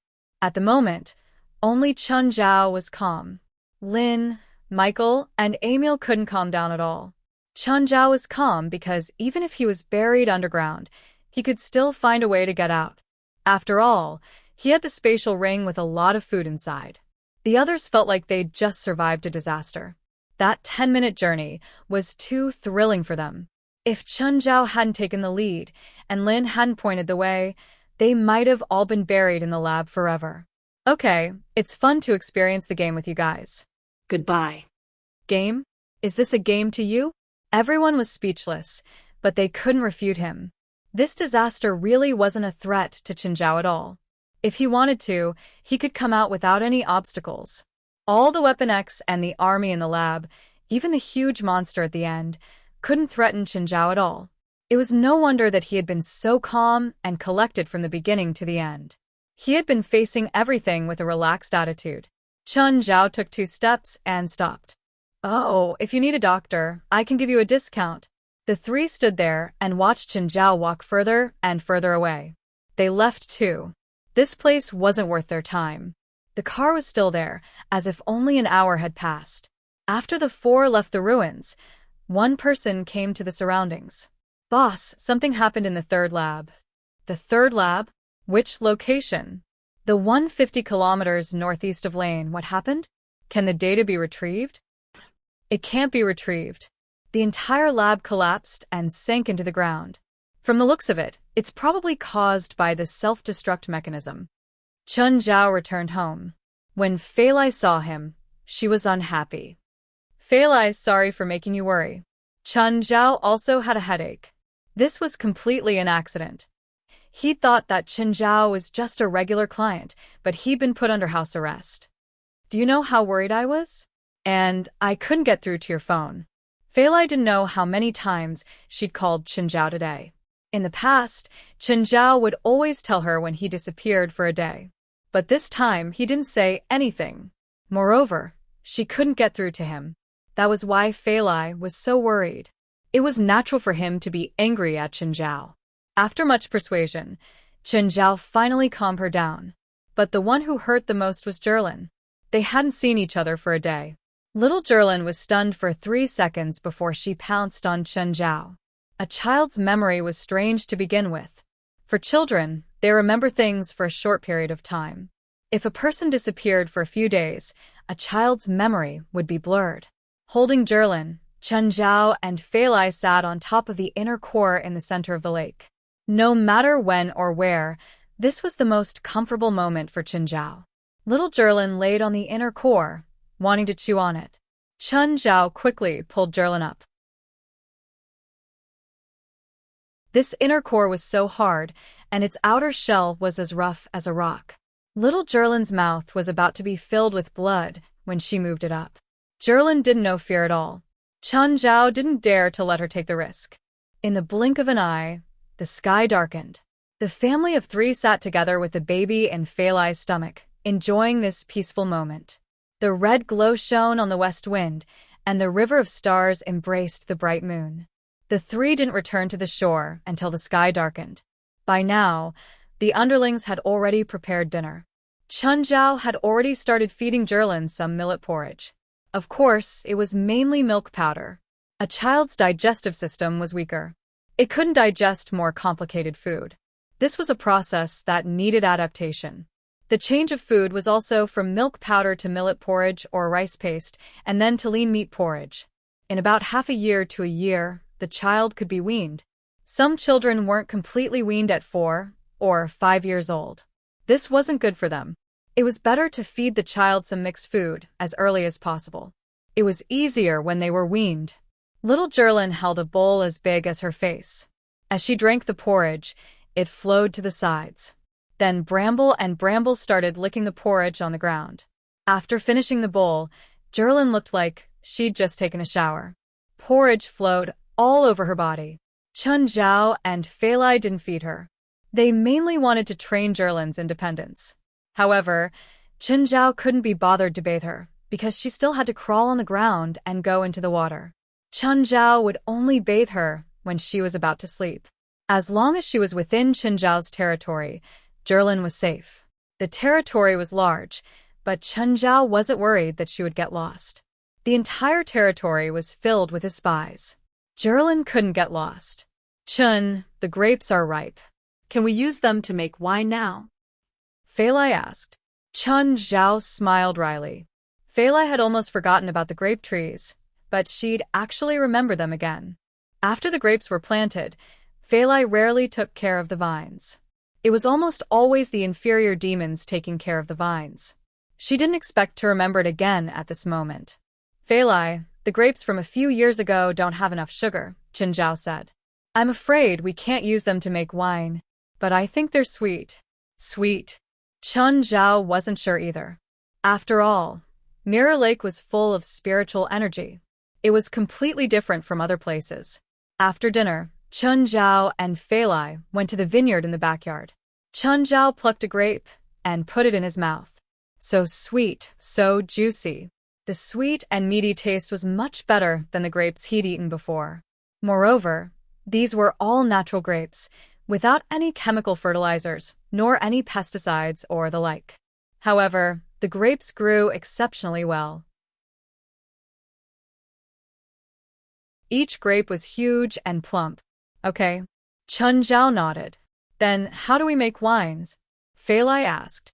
Let the inferior demons harvest the grapes first, Chun Zhao said.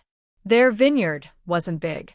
2 acres of vines had actually produced a ton of grapes. Feilai, pick some and give them to our friends, Chun Zhao said. Oh, okay. Just then, Princess came to a basket of grapes that the inferior demons had picked. She grabbed a bunch of grapes and stuffed them into her mouth. Oh, Princess really liked the taste. Usually, Chun Zhao and Feilai wouldn't let her come. Today, she finally got to eat grapes as she wished. King Kong also liked the taste. He grabbed a bunch of grapes with his big hand. There was only a ton of grapes. It wasn't enough for the 2 of them. Stop eating, Chun Zhao yelled. If you eat any more, there won't be enough wine. Do you want to drink wine? Chun Zhao didn't stop his pets from drinking.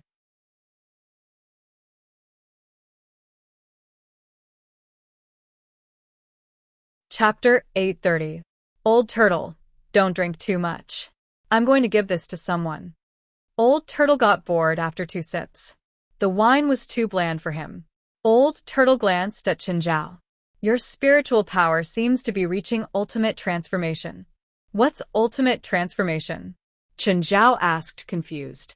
The only cultivation method he'd come across was the Qingyi manual. Many professional terms were only known from the. However, it didn't mention ultimate transformation. Have you ever heard of the saying, no brings you happiness? Yes. Chun Zhao nodded.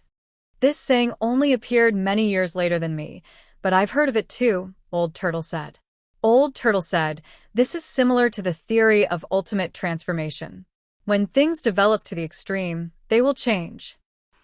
I still don't understand what ultimate transformation has to do with me. A person is a vessel. The amount of spiritual power contained in the body is like water. There is a limit. Therefore, if you want to continue on the path of cultivation, you have to transform it. This is the so-called extreme transformation. Then, what does ultimate transformation do? Chen Zhao asked. The ultimate transformation is similar to the demon clan's transformation. The demon clan transforms from their original species into a human form and gains intelligence. As for the ultimate transformation of you humans, I don't know the specific process, but this ultimate transformation is all about the word transformation. Transformation? How to transform? Chen Zhao listened with a blank expression. What was transformation? After leaving the river map, Chen Zhao had been lying in the middle of the lake, looking up at the sky. Old Turtle's words kept echoing in his mind. Ultimate transformation. Ultimate transformation. The key was transformation. Chen Zhao didn't return to the shore until Fei Lai called him to finish eating. Chen, why did you suddenly become so gloomy after finishing your work? Do you have something on your mind? It's not a big deal, Chen Zhao said. I'm just confused about magic. Fei Lai couldn't help him at all. Chen Zhao didn't want to continue talking about it. After all, Fei Lai might not understand if he said too much. Chen, why don't we go out to the sea to relax? Fei Lai asked. Sure. Chen Zhao agreed, without hesitation. Their yacht, Fei Lai, had only been properly used once since they bought it. Fei Lai hadn't taken a boat out to sea yet. She wanted to take this opportunity to have some fun. When we come back, our wine will be ready. Fei Lai was still thinking about the wine. Fei Lai was an impatient person. If she stayed at home, she wouldn't be able to control herself. She was afraid that she would open the lid of the wooden barrels before the time was up. Therefore, it was better to go out and hide for a few days. Besides, now that she was pregnant, it was quite boring to stay at home all day. He might as well take this opportunity to go out to sea and play for a while. Roar. Princess was already beside them. Hearing their conversation, she immediately leaned on the table and pointed at herself. It also wanted to go out to the sea to play, and the other pets also came over. Although the surface area of Mirror Lake was large, they had basically dug all the land that needed to be dug these days. They were also very eager to have the opportunity to go out to sea to play. Chen, is this a treasure map? Fei Lai took out the scroll. Chen Zhao was stunned.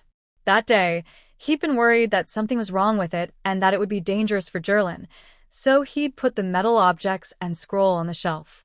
He didn't think that he'd avoided Zhilin and let Fei Lai take it. I don't know what it is either. A friend gave it to me. It seems to be a nautical map, Fei Lai said. Should we go out to sea according to it? Okay. Chen Zhao nodded with a bitter smile. Gaia, did you receive the money? Yes, Chen. Thank you. Oh, I plan to go out to sea with Fei Lai in a few days. Help me look after the association. No problem. He'd asked Risvar to help him handle the gold they'd found last time. Risvar's connections were all in Europe, not America. Therefore, he was the most suitable person to handle the gold. Plus, he only took a nominal 5% commission. In the end, the gold was sold for a total of $65 million. According to the agreement between him and Gaia, Gaia received $26 million. No one would complain about having too much money. Gaia was obviously happy to receive the money. Chen Zhao was also happy. After all, $39 million was more than his current net worth. Now, Chen Zhao had more than $50 million in his bank.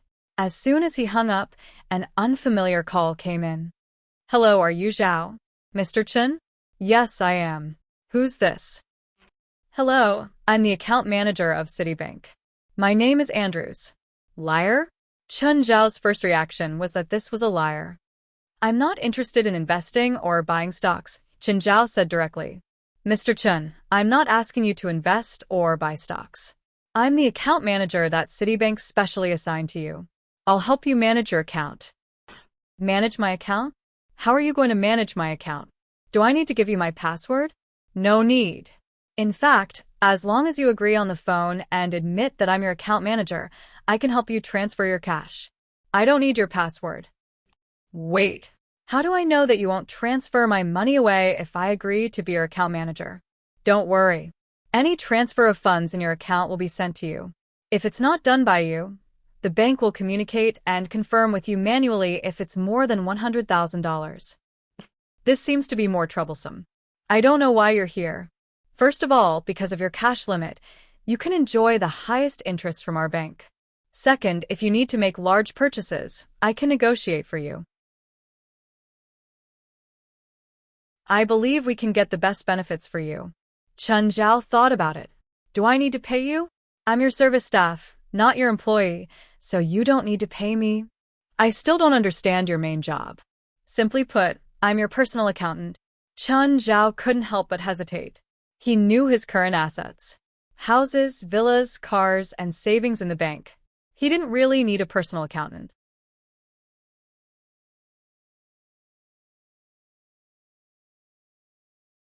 Chapter 8:31. Chun Zhao thought about it. He wasn't sure of the person's identity yet. He couldn't just give the address to the person.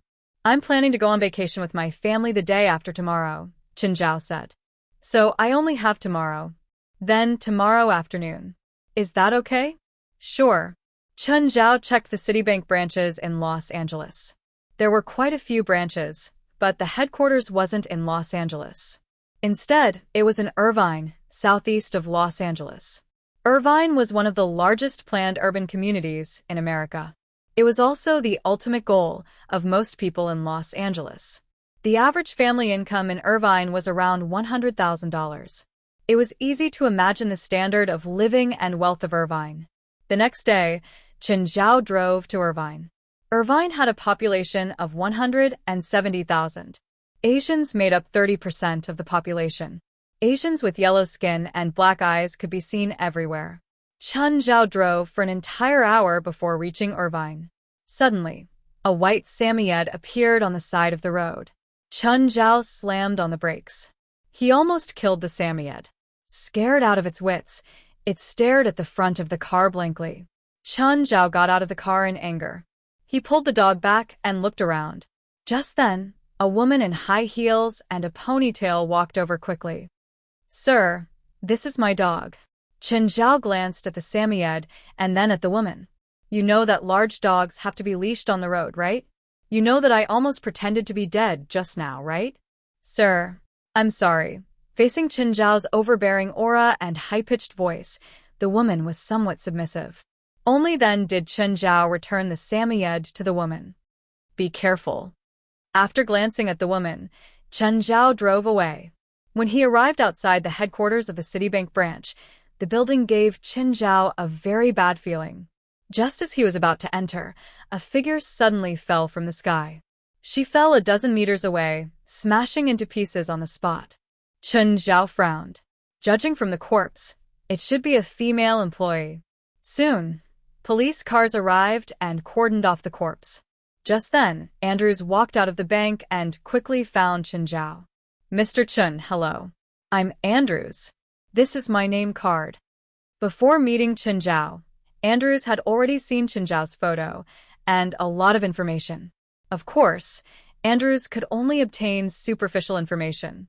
The professor from UCLA did not understand why this professor from UCLA had such a huge fortune. What was even more strange was that with so much wealth, no one from the tax bureau came to investigate. After confirming Andrews' identity, Chun Zhao followed him to the office. Mr. Chun, let me explain my duties and responsibilities to you first. Chun Zhao listened to Andrews' explanation in detail, but he might not understand everything. However, Andrews would also take the initiative to explain the key points in more detail. Mainly, I'm your personal financial butler. Other than helping Mr. Chun manage your bank account, I can also help you with some investments. Forget about financial investments. I don't really trust finance. Chun Zhao thought for a moment. Oh, can you help me find out the price of land in Mountain Town?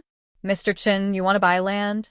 I have about 3 hectares of land in Mountain Town, but I hope that my land can be expanded, so I plan to buy the surrounding land. No problem. I'll help you find out today. Mr. Chun, how much can I buy it for? Look at the land area and price first. Back then, Chun Zhao had used $500,000 to buy Mirror Lake and the surrounding area. It was a great deal, but Chun Zhao did not think that he could do it again. Andrews was an experienced financial expert and accountant. After finishing the procedures, Chun Zhao and Andrews sat down and started chatting.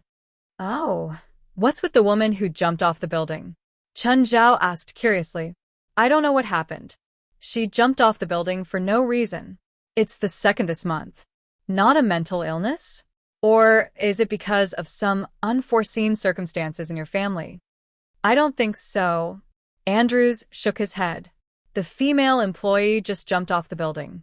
She's only been here for half a year. She doesn't usually play stocks.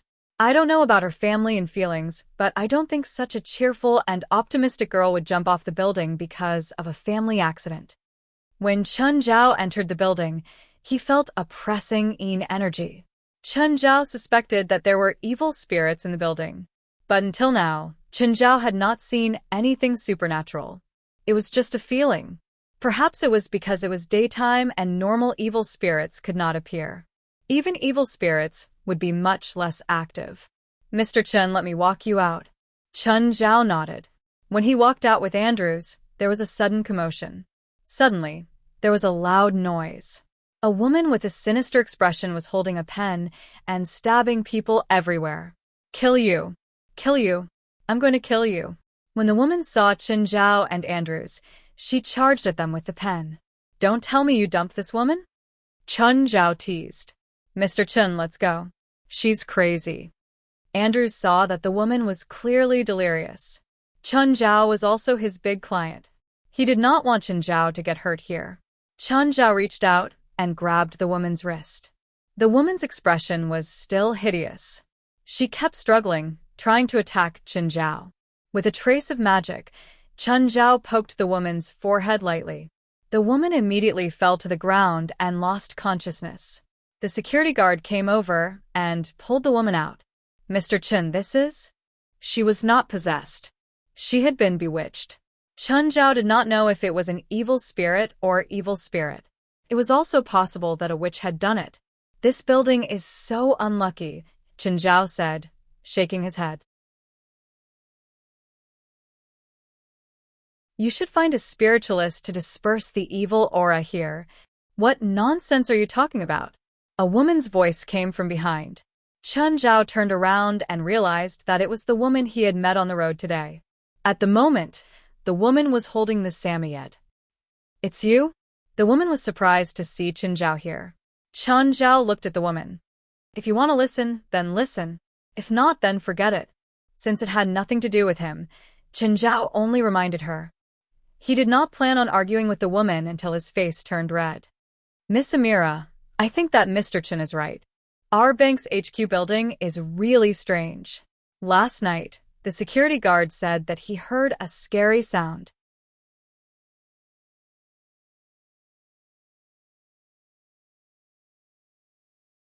Chapter 832. The 2 accidents that had happened in the bank today gave Amira a headache. The first female employee's suicide had already appeared on the news. The second female employee had gone crazy in the office and attacked a colleague, but Amira had suppressed it. Now, the whole bank was talking about some strange things. Some employees secretly said that there was an evil spirit in the bank headquarters. Amira did not believe in such things. But now, the situation was getting out of control. Amira's father was a major shareholder of Citibank, which was why she could be the general manager of the LA branch. If she couldn't handle this matter beautifully, it would have a huge impact on her status. Just then, a program appeared on the television in front of Amelia. In the program, a man who claimed to be a spiritualist was talking big. Do you know the abandoned classroom building of UCLA? The school tried to demolish the abandoned school building many times, but they all failed. Every time, the construction workers would die accidentally, and most of the time, they died mysteriously. Later, the school invited me. I discovered that there was a terrifying evil spirit in the abandoned UCLA school building. Then, I started a huge battle with that evil spirit and finally killed it. The host said, "Mr. Church, do you have any evidence for what you said?" Ordinary people can't see evil spirits. For example, there's a spirit behind you. Of course, you don't have to be afraid. It's a kind old granny. Her gaze is very gentle. She wears a floral dress and holds a walking stick. She should be your guardian spirit. The host cried out in shock, "Mr. Churgis, is that true? You said there's an old granny beside me?" "Yes, of course it's true. That's my grandmother. She passed away the year I graduated from university." She's always been beside me. Amira thought for a moment and picked up a phone. "Help me find someone. His name is Church. He claims to be a spiritualist." "Feilai, we should go," Chenjiao said. Feilai was still dragging her feet. Any woman would drag their feet when they went out. As a pregnant woman, Feilai had not touched cosmetics in a long time. However, she still continued to use some natural skincare products. "Chun, do I look better in this or this?" Feilai was holding two pieces of clothing. One was a white printed t-shirt, and the other was a gray off-the-shoulder t-shirt. "This one is off the shoulder," Chenjiao said. "When a woman asks you, which one looks good on me, you can't say, you look good in all of them, because women would think that you didn't think about it seriously and that your answer was too perfunctory. They didn't want a vague answer, but a definite one. All right then, I'll wear this white printed t-shirt." Why? "If you don't respect my answer, why do you want me to answer this question?" "Because of your taste. I feel that the opposite of your choice must be a better choice." "Feilai, you're hurting me." "All right, have you brought everything you need?" "Yes," Chenjiao said. "We can go now." Chenjiao, Feilai, Jerlin, and the entire family boarded Feilai. Even Blackie was no exception. Today was a family vacation. No one could be absent. "Let's go." Beep, beep. In one of the submarines, a sonar detector made a regular sound. Canoris was wearing an earpiece, listening to the feedback from the sonar. Just then, another voice came from the earpiece. "Canoris, the whales are moving southwest." Canoris stretched and said to the submarine's pilot, "Move southwest." After 30 minutes of movement, a few more dots appeared on the sonar detector. Such intoxicating and beautiful notes. Canoris enjoyed the whales singing in her earpiece. Just then, the submarine slowly approached the whales. Through the glass boat, Canoris looked at the rulers of the ocean in the distance. Those huge black and white beasts were the biggest predators in the ocean. Killer whales were a very special species. Although they were predators, they were full of friendliness and kindness towards humans. Killer whales were also called killer whales, but there had never been cases of wild killer whales attacking humans. Some experts had done research and made some speculations. They thought that millions of years ago, killer whales were very likely to have a master and pet relationship with the primitive people of that era, just like how humans and dogs were now. This DNA sequence had been passed down to this day, which was why killer whales were so close to humans. For now, this was just a hypothesis. Of course, killer whales were the smartest creatures in the ocean. There was no doubt about that. At the same time, killer whales were not actually whales. They should be considered dolphins. Most dolphins in the ocean were very close to humans. Canoris and her team members were all from the marine biology research team. Their team's main research target was killer whales. They chased killer whales in the 7 oceans and conducted scientific research on them. Of course, they were also the most determined marine animal protectors. Hey, why did their singing stop? Why did the whales disperse? "They seem to be frightened," the pilot said. "You must be joking. This is a school of killer whales, the overlords of the sea. If it was a single killer whale, it might be attacked by a school of sharks. But a school of killer whales? No creature can threaten them." Just then, a huge black shadow swam past the submarine. The pilot and Canoris were dumbfounded. What was that? What was that? Canoris, the radar shows that there's a huge object about 67 meters long passing by you. Did you notice what it was? Canoris looked outside the window in a daze. The giant beast passed by the submarine, but did not attack them. She could not say a word.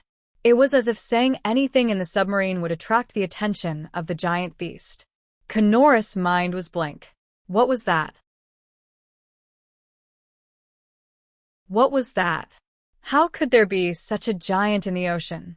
The submarine she was on was 10 meters long. But compared to this giant beast, it was like the difference between an adult and a baby.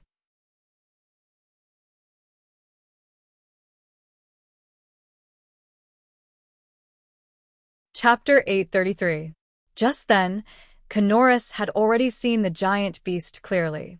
Killer whale. It was a killer whale. But how could a killer whale be so big? This wasn't a killer whale at all. It was a super big monster.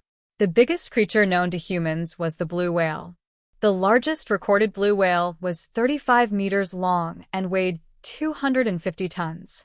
But compared to this killer whale, it was like the difference between Guixiaoxi and Yao Ming. Too big. It was really too big. If one did not observe it closely, they would not be able to imagine how big this killer whale was. What is that? Stan asked blankly. Chase it. Chase it. Canoris seemed to be possessed. Canoris, this is too dangerous. We still don't know if it's a killer whale or not. Listen to me and chase it. As long as we take a picture of this super monster, do we still need to worry about research funding? All right, but our submarine might not be able to catch up to it. Full speed ahead. Full power. Canoris, it's better to be careful. Our submarine has been used for 20 years. No problem. Chase it. The pilot, Stan, had no choice but to listen to Canoris's orders. Canoris, where are you going? The voice of their leader, Professor Ruffalo, came from the communicator again. Professor Ruffalo, we're tracking that killer whale, that super monster. What?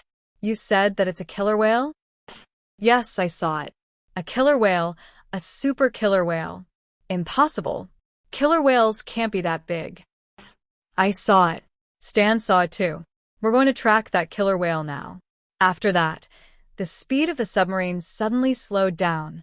What's going on? Why did it slow down? Oh no, the engine is off. Stan tried to restart the engine, but it failed. Their research submarine had been in service for too long. It had already been 20 years. But because of the research funding, they had no money to replace it. He could only repair the submarine continuously, and it took him 20 years to do so. The water pressure system seems to have stopped working. We're sinking, Stan said. Oh no, this area is at least 300 meters deep. If we sink, we won't even be able to save us. Let me try and see if I can restart the water pressure system. Stan tried and failed again. Damn it, why did it break down at this time? As the submarine continued to sink, the two of them could only put on their diving suits and plan to dive out. He had to leave the submarine as soon as possible while the water was not too deep. Canoris, when you enter the sea later, take a deep breath first. It's already very deep here. You can't open your mouth. All right, I got it. Canoris nodded. I'll go out first, you follow me. Stan went out from the hatch first.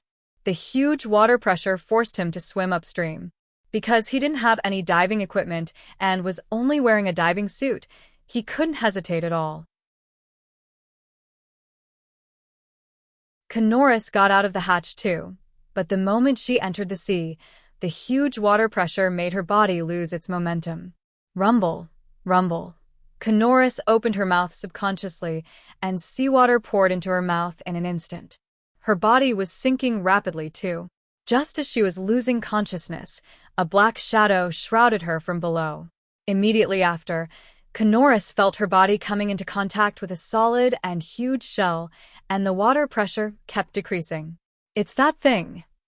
Canoris's face was full of shock, and it soon surpassed Stan's. Stan was also shocked by the black shadow that suddenly caught up from below. Then he saw that Canoris was on the back of the huge beast. Canoris finally rushed out of the water, but the huge beast had already left. Even on the surface of the water, it only revealed a little bit. Stan also surfaced and looked at Canoris. Norris, are you alright? Cough, cough. I'm fine. Where's that big guy? I saw it return to the depths of the sea again. I want to find it. I have to find it. Norris, you know that it might not be a good thing for it if we continue to search for it, Stan said. Do you think I'll hurt it? No. We're both members of the Marine Animal Protection Organization, Stan said.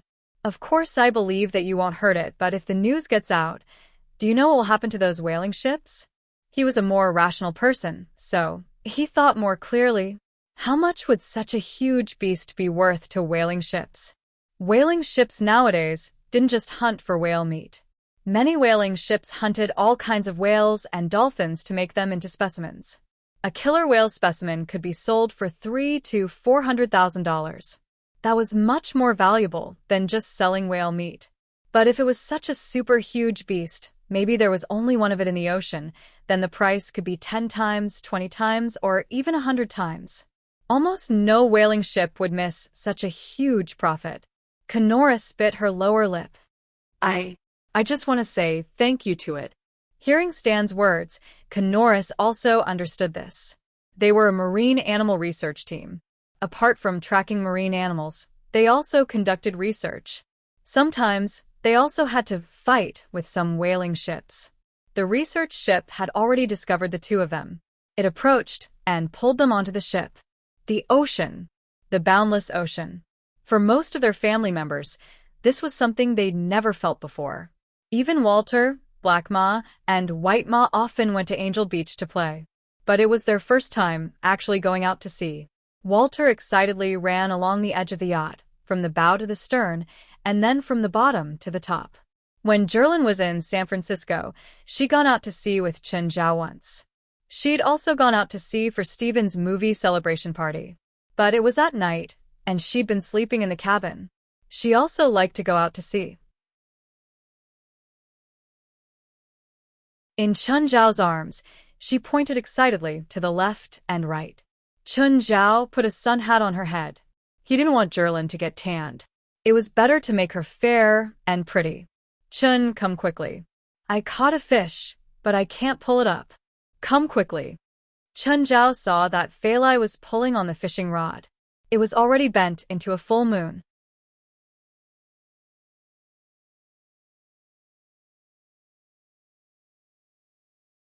Chapter 834. Judging from the strength, the fish was more than 50 kilograms. However, a 50-kilogram fish could pull at least 150 kilograms in the water. Feilai's belly wasn't big, and her body was strong. Otherwise, she might even be dragged into the water. After taking the fishing rod, Chen Zhao pulled the fish up. The fishing rod was very tough. It could even pull up a 200-kilogram tuna, let alone a 50-kilogram fish. Chen, what fish is this? Chen Zhao didn't know either. The fish had a green back and a white belly. It was around 1 meter long, and its mouth could fit a fist.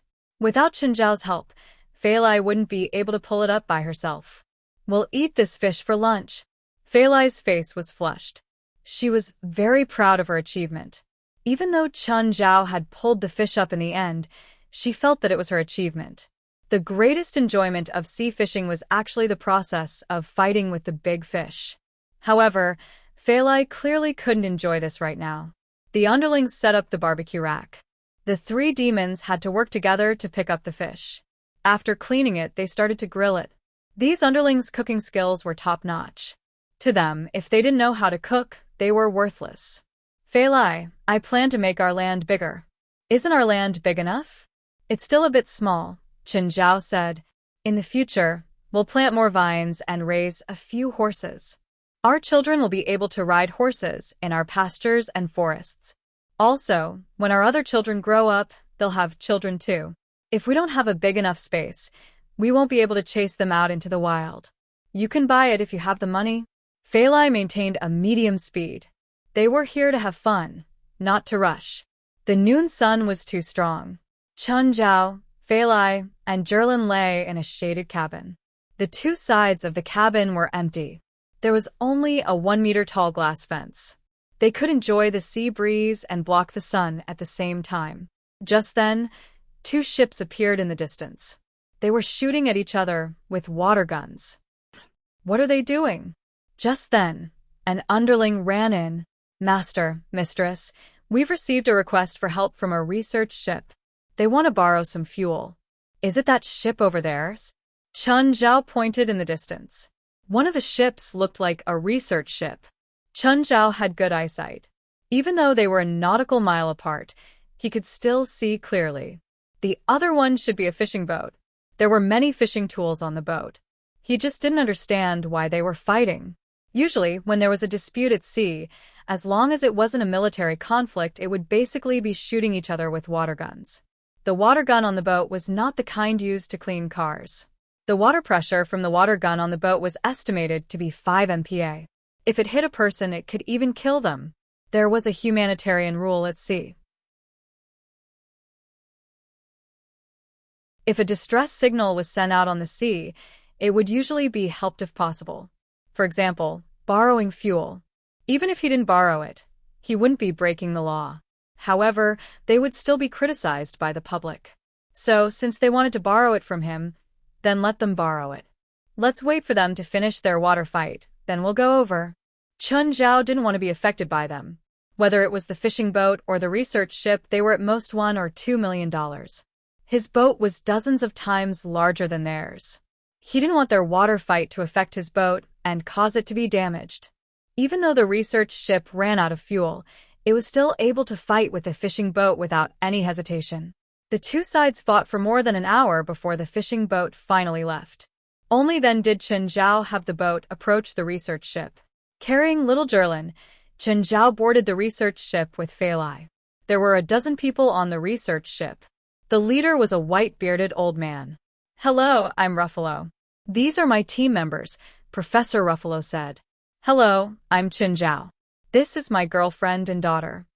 Chun Zhao shook hands with Ruffalo. "How much fuel do you need? If possible, it's best if you can lend us a ton." "We need enough fuel to go to Los Angeles," Professor Ruffalo said. "We'll pay you in cash." "Sure." The request wasn't too much. Plus, Chun Zhao had prepared enough fuel. "By the way, why did you fight with that fishing boat?" Fei Lai asked. "They're a whaling ship," Professor Ruffalo said. "We were tracking a pod of whales, but they attacked the pod directly, so we turned on the water cannon and shot them so that they couldn't attack the pod." At this moment, a person suddenly spat out a mouthful of blood. Everyone immediately panicked and hurriedly went to support that person. "Stan, what's wrong?" "Lay him down. Don't support him. He seems to have an acute pneumothorax," Chun Zhao said. "Was he hit when you were fighting? Or did he dive before?" Acute pneumothorax was often caused by a momentary imbalance in air pressure. Air would enter the chest cavity and cause air to accumulate. It could also be caused by a burst alveolus in the lungs. If it was only a minor symptom, it could recover after a few days of rest. If it was serious, it could be life-threatening. Stan had already spat out blood, which meant that his injuries were more serious. "Do you have oxygen tanks on the boat?" "Give him oxygen," Fei Lai said. She also knew how to deal with this situation quickly. "Do you have syringes and needles on the boat?" "The bigger, the better." Everyone looked at each other.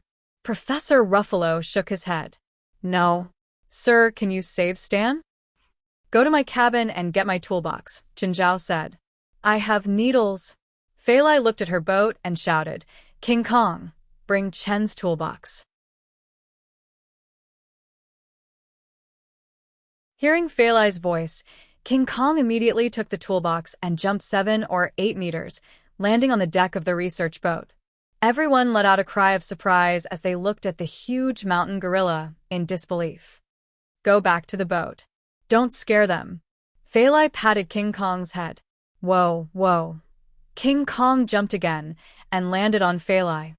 "Is that your pet?" Professor Ruffalo stared at the gorilla in disbelief. Only then did he realize that King Kong wasn't the only one on Chun Zhao's boat. There were also many pets, big and small.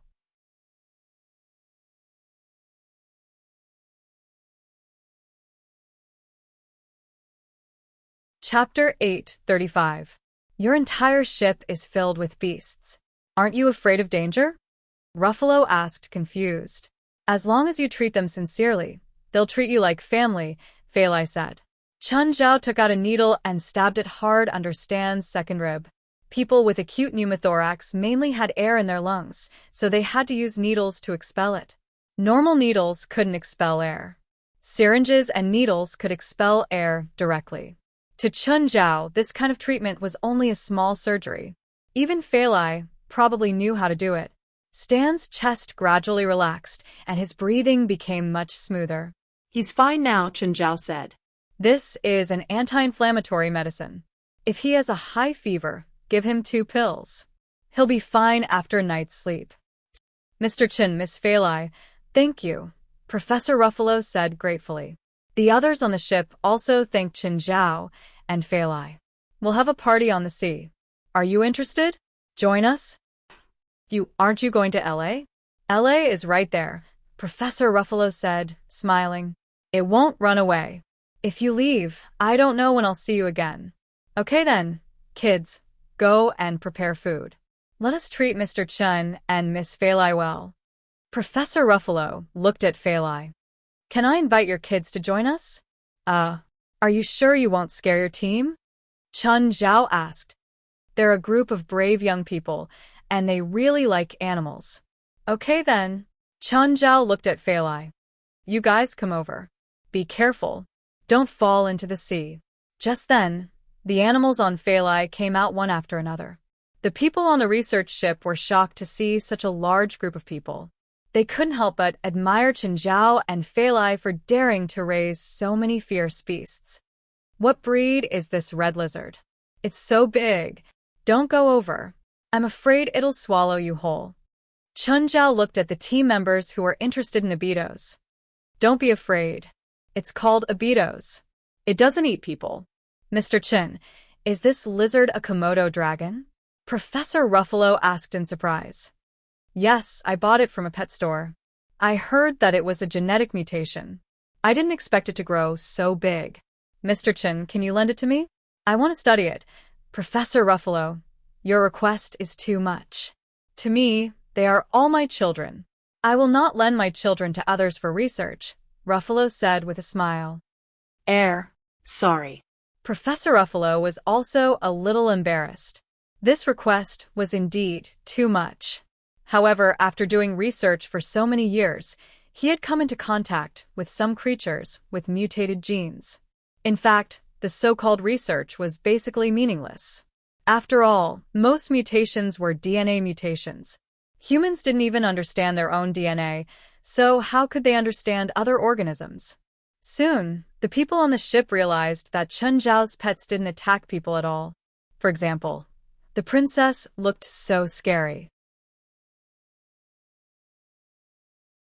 But it actually took a can of beer and nestled at the bow, enjoying the sea breeze and drinking beer. That kind of posture, that kind of expression, it was really too much like a person. Feilai took a glass of juice and was chatting with Canoris and a few other female team members. Canoris, what's the most magical thing you've experienced? You might not believe it, but the most magical thing I've experienced is being saved by a killer whale, and it happened today. This killer whale might be even bigger than your yacht. It's so magical. I want to find it and thank it, Canoris said. Canoris said, you might never be able to imagine how beautiful that scene was. That was the most beautiful killer whale I've ever seen. It was like the king of the sea, patrolling its territory. Perhaps to it I was just a pitiful little worm, but to me, it was life and death. Feilai didn't know what to say. She immediately guessed that the one who saved Canoris was Amon. Only Amon had such a huge body in the world. However, Amon was indeed beautiful. It was mainly because of its huge body that brought about a different kind of beauty.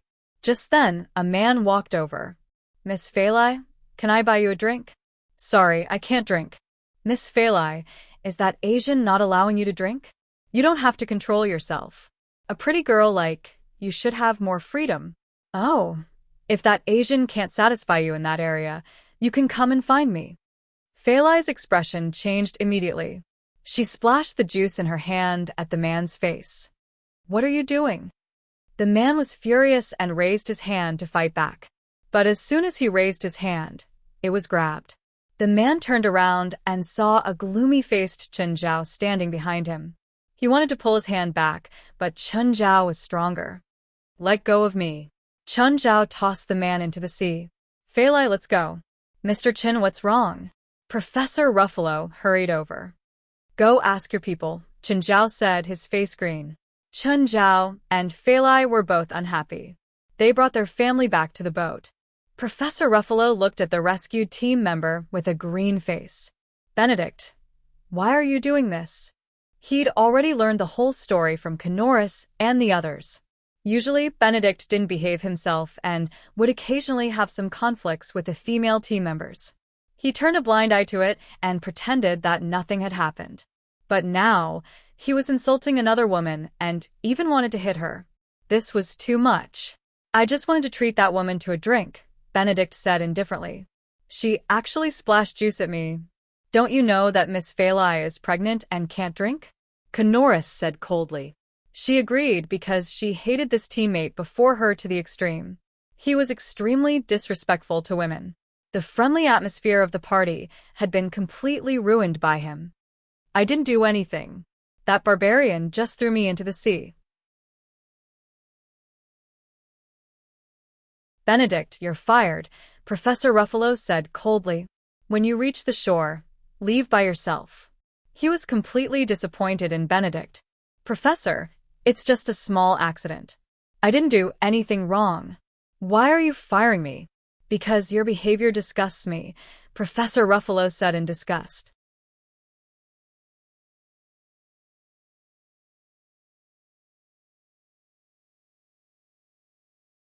Chapter 836. Professor, that bastard is not a good person. When he got off the ship just now, his eyes were quite unfriendly. "So what?" Professor Ruffalo said disapprovingly. "Anyway, we'll resupply in Los Angeles and then go out to sea. That bastard can forget about returning to our ship. It's a pity." Mr. Chen and Miss Fei Lai were originally so friendly. Not only did they provide us with fuel, but they also saved Stan. In the end, our relationship deteriorated because of that bastard. "Forget it. Let's not talk about that bastard," Professor Ruffalo said in disgust. "Professor, Benedict joined our research ship a year ago, but I feel that his interest is not in scientific research," Canoris said. "He might be trying to find out about the ruins of Macasa." "What ruins of Macasa?" It was the first time Canoris had heard of this name. 20 years ago, I wasn't actually doing scientific research on marine animals. I was a scholar in the Department of Archaeology and was the assistant of the famous Charles Lee at that time. Charles Lee was the most authoritative expert and scholar of the Inca civilization at that time. We discovered that in the history of the Inca, there was a king called Macasa. That year, we went out to sea to look for the ruins of Macasa. Wait, the Inca civilization should be located in South America, and a small portion of their territory is in North America, Canoris interrupted Professor Ruffalo. Although she was not an archaeologist, she still knew some things. The Inca civilization should not have developed overseas. I used to think so too, but Charles Lee found something special. I used to think so too, but Charles Lee discovered something special at that time. Then, we set off towards the depths of the sea and arrived at an island. Due to the defects in the communication equipment and navigation system at that time, we could not determine the location of the sea where we were at that time. We found a large amount of gold on the island, but at this time, there was internal strife within our archaeological team. Some people thought that we should continue with the archaeology, while others thought that we should seal the news and transport the gold away. And then the infighting began. It was like we were possessed, shooting at each other. Professor Ruffalo said painfully, "It was my first time going out to sea, so I got the sailor's disease. I didn't participate in either side, so I was resting on the ship. When I woke up, everything was over. There were 43 people in the archaeological team, and only 4 of them were alive. Including me, there were 5 of them. One of them told me the truth, and he even gave me part of his gold. I didn't take it." "Why?" "My wife was one of the victims," Professor Ruffalo said. "The 5 of us boarded the ship and left the island. The 4 of them all left the archaeological team. They all became rich, but within a year, they all died one by one. Golden curse? Canoris asked in confusion. That's right, the golden curse. The golden curse was very famous in Native American legends. There were many versions of the legend of the golden curse. The main idea of the golden curse was that if you took something you shouldn't take, you would be cursed.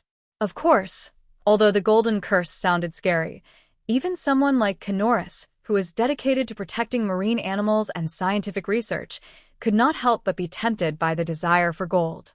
Then, Professor, do you know the route to the Marquesa ruins? Professor Ruffalo shook his head with a wry smile. I spent half of my time recuperating in the cabin. Even when I finally arrived at that island, I was still in bed and never got off the ship. At that time, it was my first time out to sea, and I didn't even know anything about sailing. How could I know the route to the Marquesa ruins?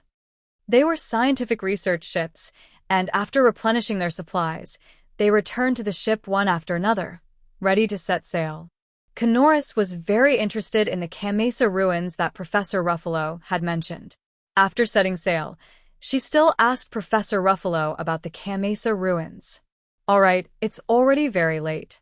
If you want to know more about the Marquesa ruins, I'll give you Charles Lee's diary tomorrow.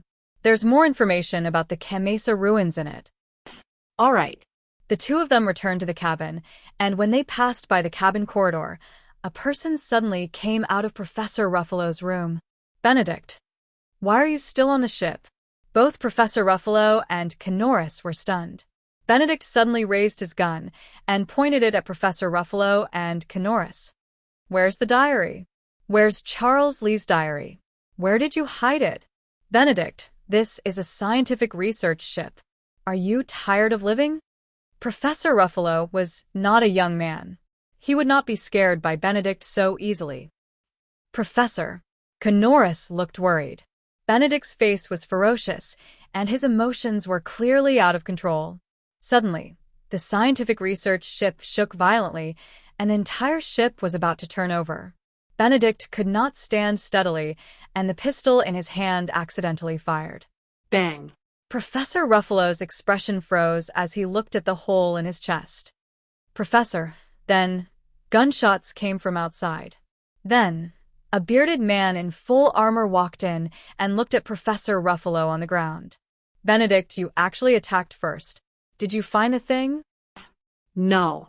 You killed him without getting the thing? The bearded man was furious. Wait. He's not dead. The professor is not dead yet. You can't treat him like this, Canoris shouted. Oh? He's not dead.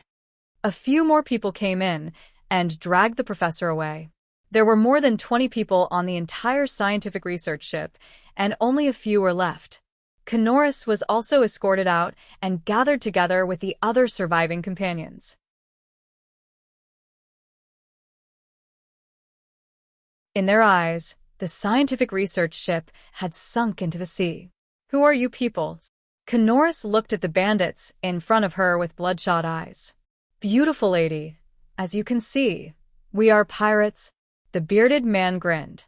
You can call me Big Golden Teeth. That's what my peers call me. Canoris had indeed discovered that the bearded man's teeth were all inlaid with gold.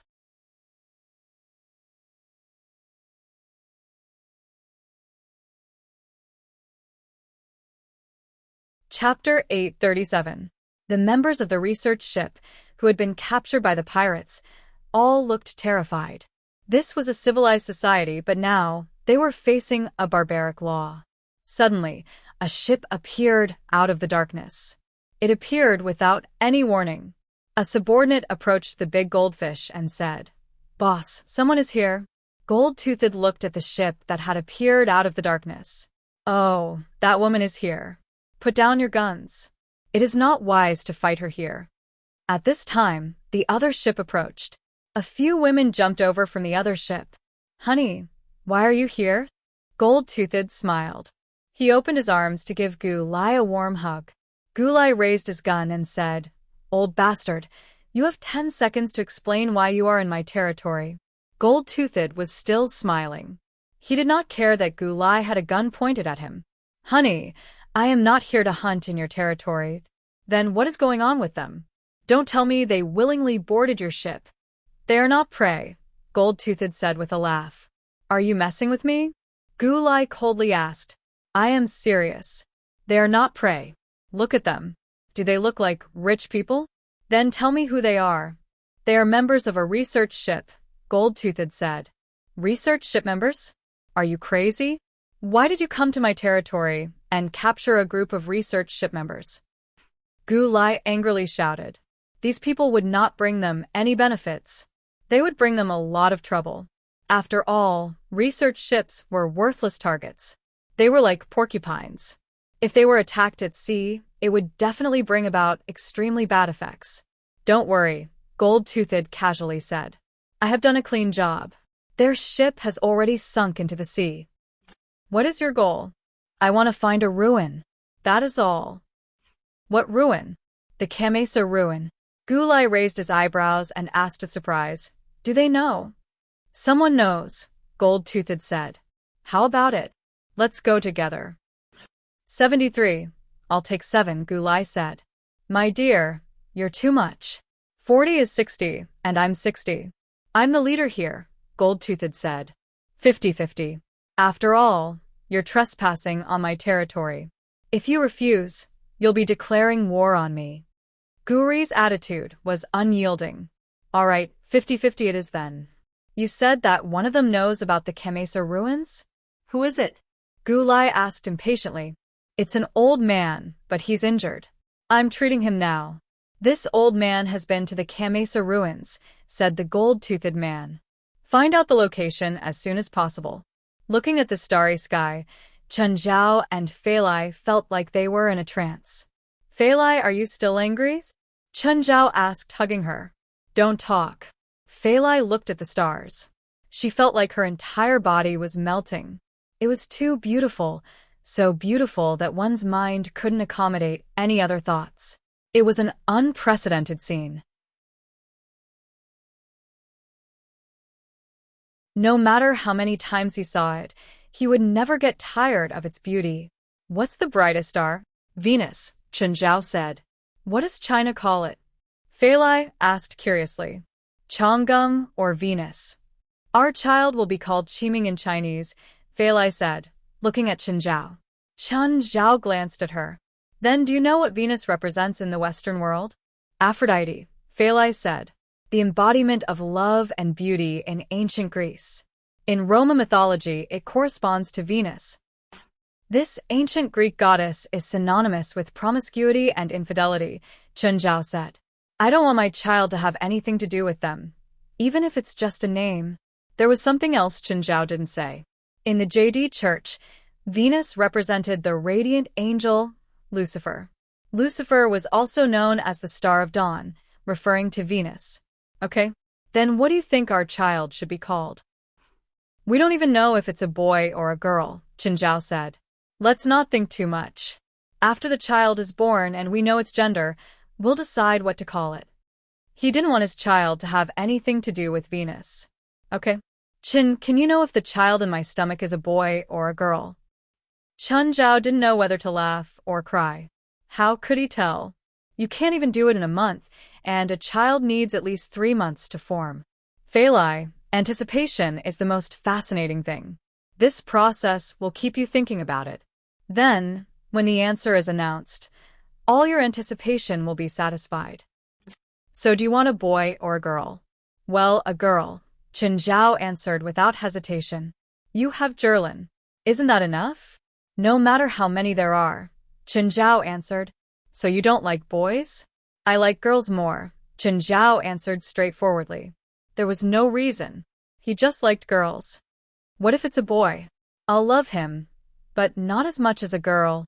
Don't you all Chinese want a boy to carry on the family line? I don't think that's correct. I also don't think that girls can't carry on the family line. Okay, then I'll pray to God that it's a girl. Feilai caressed her stomach. Right now, her face was brimming with motherly radiance. If Chunjiao was asked when Feilai was the most beautiful, Chunjiao would definitely say now. Ring, ring, ring. At this moment, The fishing rod beside them moved, and the bell at the end of the fishing rod let out a crisp and urgent sound. A big guy took the bait. Feilai cried immediately. "Don't move. Let me do it." Chun Zhao stood up and went to pull the rod. The rods will spun rapidly. The big guy in the water kept pulling the line. "Chun, aren't you going to pull the lines?" Feilai asked. "I learned this from Laurent. The bigger the fish, the more you can't pull it first because the fish is at its strongest. If you pull the line now, it might snap." Chun Zhao was indeed strong, but it wasn't impossible for the line to snap.